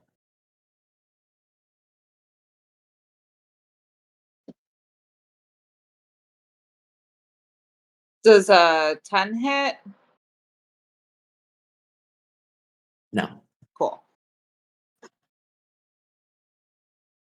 Here, you need to get new dice. Don't you have a Holy bonus shit. action that could also allow you to attack with that creature? I don't think You should be able to attack so. with a bonus action as well on that. Bear's nodding, so go ahead and roll it again. I can jump. That's about it. Okay. You do genuinely have a bonus action. I would allow it if you wanted to attack or try again. Can I try again? Because I rolled an 18. I'll let it hit. Thank you. So go ahead and roll your damage. Okay. 2, 8, that's 10. 13.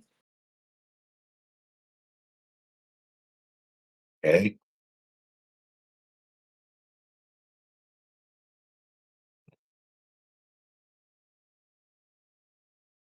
How do you want to do this? Ooh. So it has, I did the multi attack. So sorry, as you fall over. Way to drop it. I'm sorry. I'm just dropping the ball. It's all good. It's going to grab the throat of the creature on me and rake its claws down the belly, Okay. essentially spilling its guts everywhere. Good enough. Good enough. Well, there's a Bane Hound down. Yay. So you currently have 2 Bane Hounds, 4 Doggers, and 4 Knolls. So you guys are doing good. Keep it up.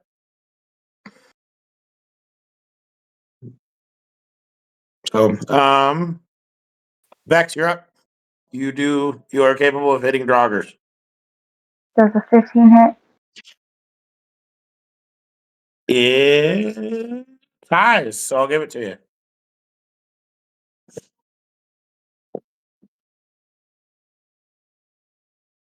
I threw both my daggers at Draugr on the wall, and it does 18 damage. Okay.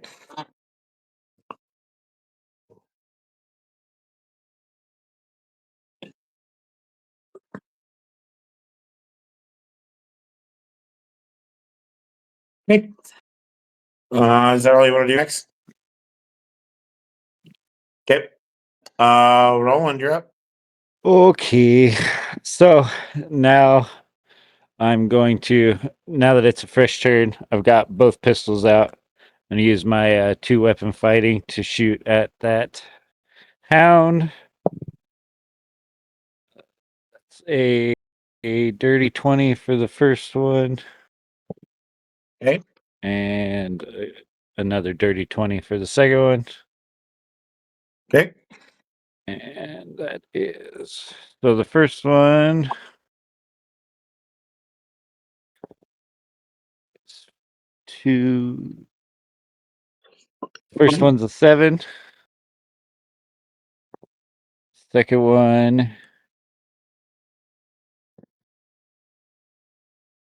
13, 17 damage, and 4 of that was infernal fire. Okay. And then I want to action surge, Okay. and I will send Teddy over the edge on top of the gnolls trying to get in the gate. You're gonna. Sick 'em. Okay. Okay. All right. So I will say this. You're going to. Okay. Because it's got a radius damage. Okay. So, go What is the ahead radius on it? and Because you never said that day. it's 50 feet. Oh shit. So, you hear this very maniacal laughter, and Gizmo's starting to come to life, and it goes,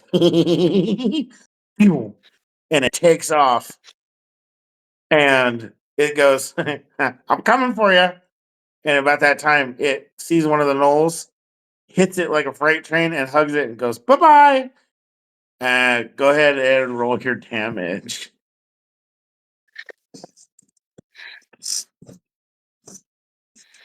Uh, that's 8 damage plus 3 fire. Okay. So, 8, No, wait, never mind. 11 damage. Never mind. Scratch that. I rolled the wrong dice. Oh, okay. Well, it came out the same, so it didn't matter. 11 Yeah, damage. it came out the exact same. Okay. Uh, Fig, you're in that radius, so go ahead and take 11 damage. in my defense, I didn't know the radius before I used it.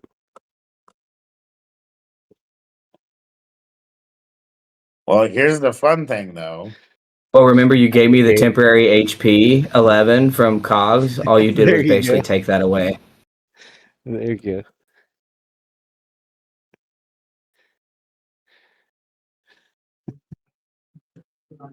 And it all goes boom.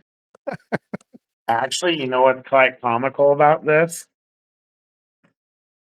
So, you guys watch as this little fucking terrifying teddy bear comes to life and goes, I'm coming for you. And he latches onto the one knoll, and the knoll, struggling to get it off, is screaming, trying to get it off of him. The other gnolls are helping it. And about that time, he goes, I know, and explodes. On that explosion, all 4 of the gnolls that were still left go down. They are no longer in the fight. Good job. And you guys watch Question. as the teddy bears go. Hold on. Hold on. You guys watch as the teddy bear stands back up and goes, ouch. And hobbles all the way back to Roland and goes, "Did I do good, boss?" Well done, Teddy. Well done. Yeah, and so Roland picks up Teddy and puts him back on his belt and pets him. So you need to write down that 2 long rests before Teddy can work again. Yes, sir. Okay, so you guys currently have 2 Bane hounds and 4 joggers left. That one up there with me is looking pretty rough, isn't it? Yeah, it is.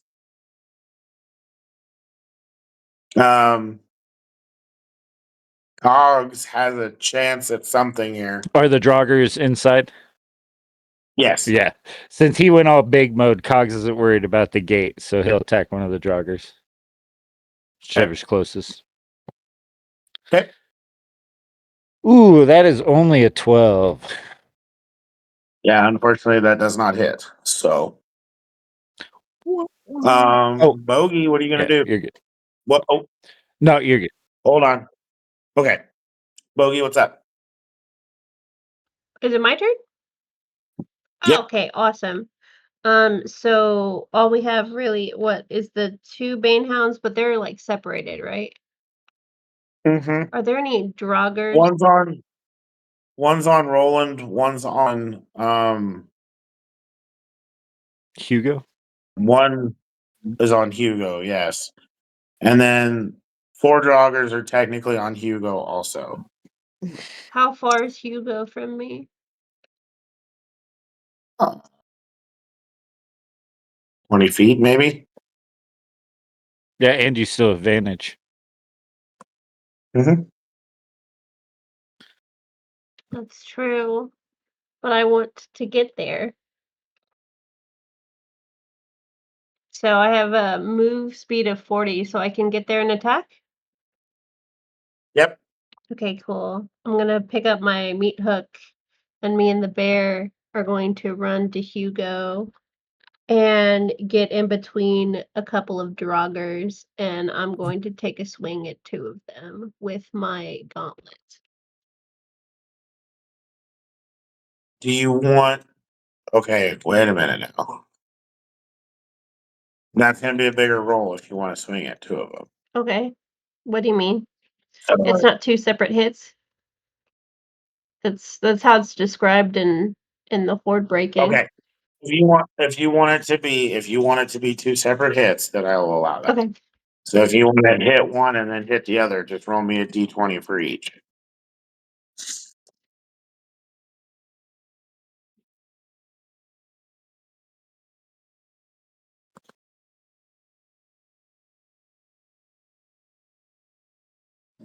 I got an 18 and a 19 to hit. Okay. So roll damage and then I'll split it between 2 of them. Wait, am I rolling damage for just 1 damage and you're splitting it or doubling it? Because it's 2 attacks. So roll your damage for one, that'll go to one of them. Roll your damage for another one, that'll go to the other one. Okay, Does I that make got sense? 15 for 1. Okay.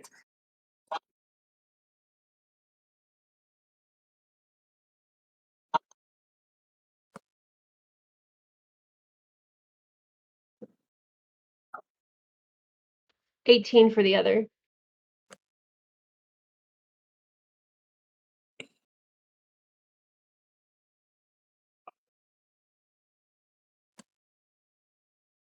Okay. So when you punch the second one, you literally knock its head clean off of its, Hell yeah. basically that jogger is done.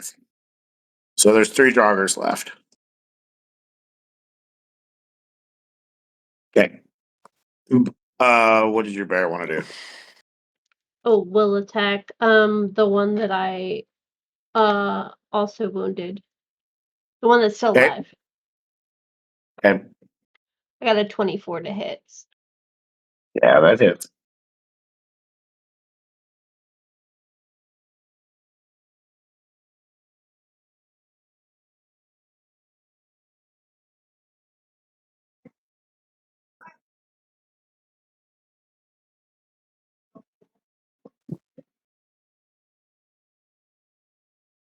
That is a 24.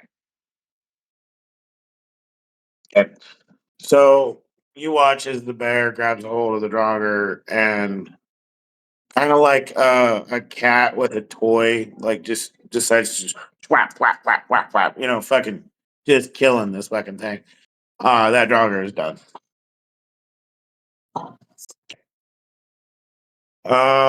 Hugo, you're up. Is any of the joggers near me already damaged? Yeah. Oh, the last two are severely damaged. I thought there were only 3 Draugrs on Hugo. No, there were 4. You killed There 2 were of them. Okay. 4. Okay. There are 2 left. There's one Banehound over there too. Is the 2 left damaged at all? Yes. Okay, I'm gonna attack one of them with Toll the Dead. So I need Okay. wisdom 15 saving throw. Okay. So I rolled a 13, so All I right, lost. all right. I'll roll damage. Okay. That's 5 damage. Okay. It's actually good enough. So you watch as the Draugr just melts. It's gone. Huzzah! Okay. There are 2 Bane Hounds left and a Draugr left. So it's back to the top. One of the Draugrs will go ahead and attack Bogey. And that's a natural 20. So it will do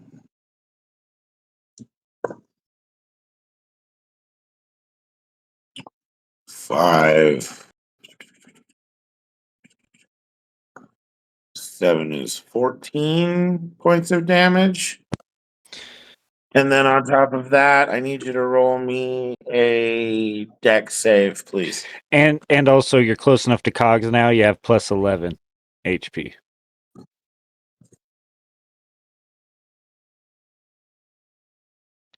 I got an 18 on that dex save. Okay, you don't take any necrotic damage. Good enough. Who's still? Hugo still has one on them. And I have one on me. Okay. 18. Yeah, that'll hit. So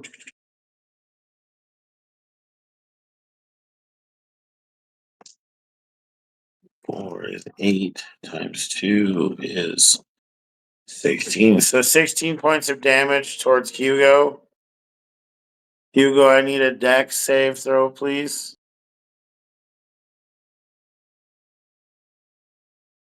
Give me a sec to get close to dice. 4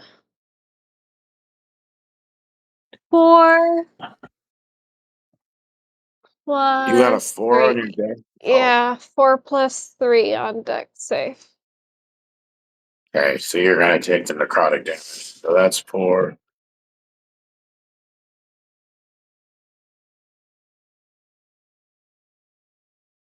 That's 8 points of necrotic damage also. How much was the original damage? I have to reroll that because I don't remember. I'm sorry. All right. So it's 4, 5, 6, 7, 8, 9, 10. 20 points of damage.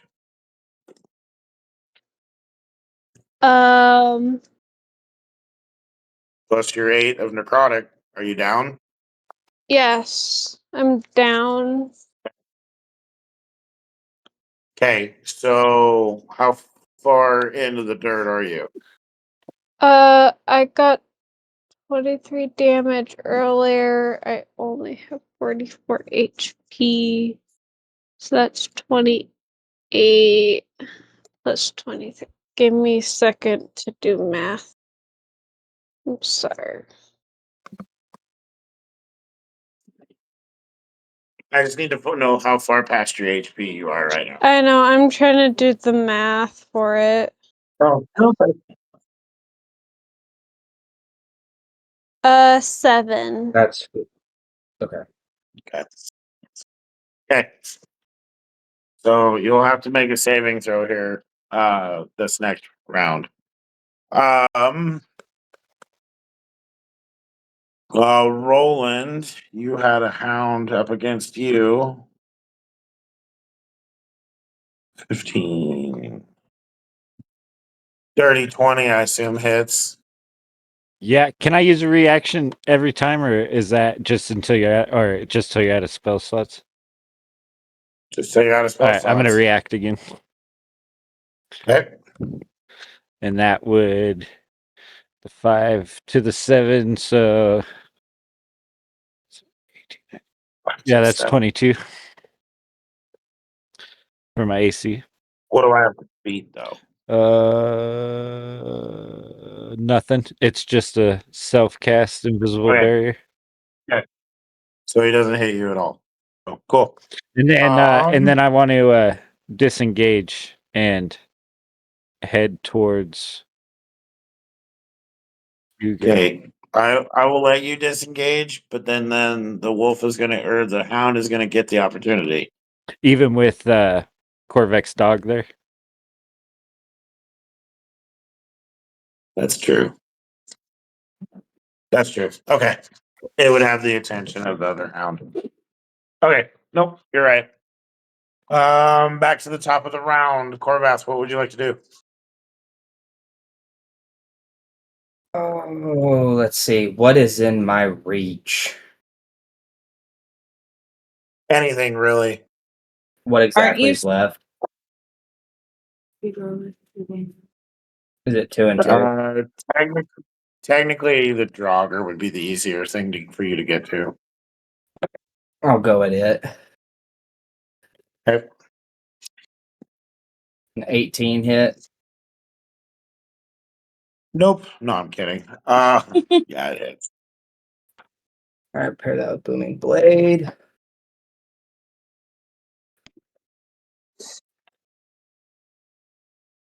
20 of damage. How do you want to do it?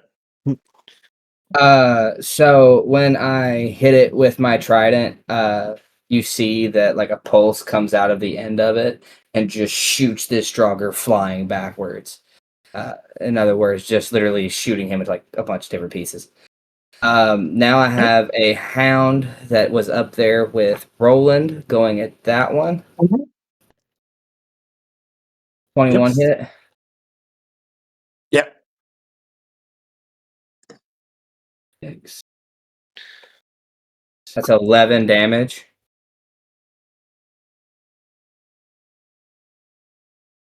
Okay.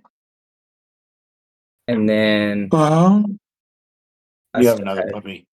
I have 2 other puppies. Yep. There is one on Hugo, right? Yes. Okay, so I'm one of my puppies can get there, can't they? Yes. Okay, we're gonna go with that one. 18 hit. Yep.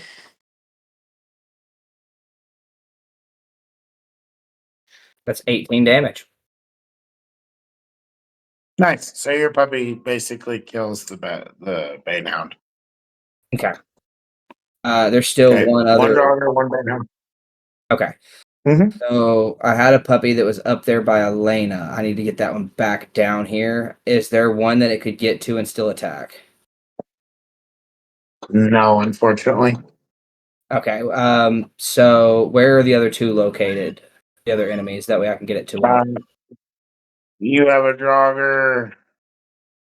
No, you got rid of that Draugr. There's only one Bane Hound left. The Bane Hound is literally Well, technically, the other Bane Hound would be up against your other puppy. So go ahead and attack with your other puppy. 22. Good enough. 20 damage. Good enough. So it kills it. So you guys have officially taken on your first horde and won. Hey! Somebody said job. we'll bring the fucking Huzzah! robot back to life. Yeah, that's what I was in the process of doing. Do I still need to So make save throw? no, not now. Okay. They ended it, so they'll come. Go ahead and heal you guys. For some We are going to minutes. go ahead and end the session for the night.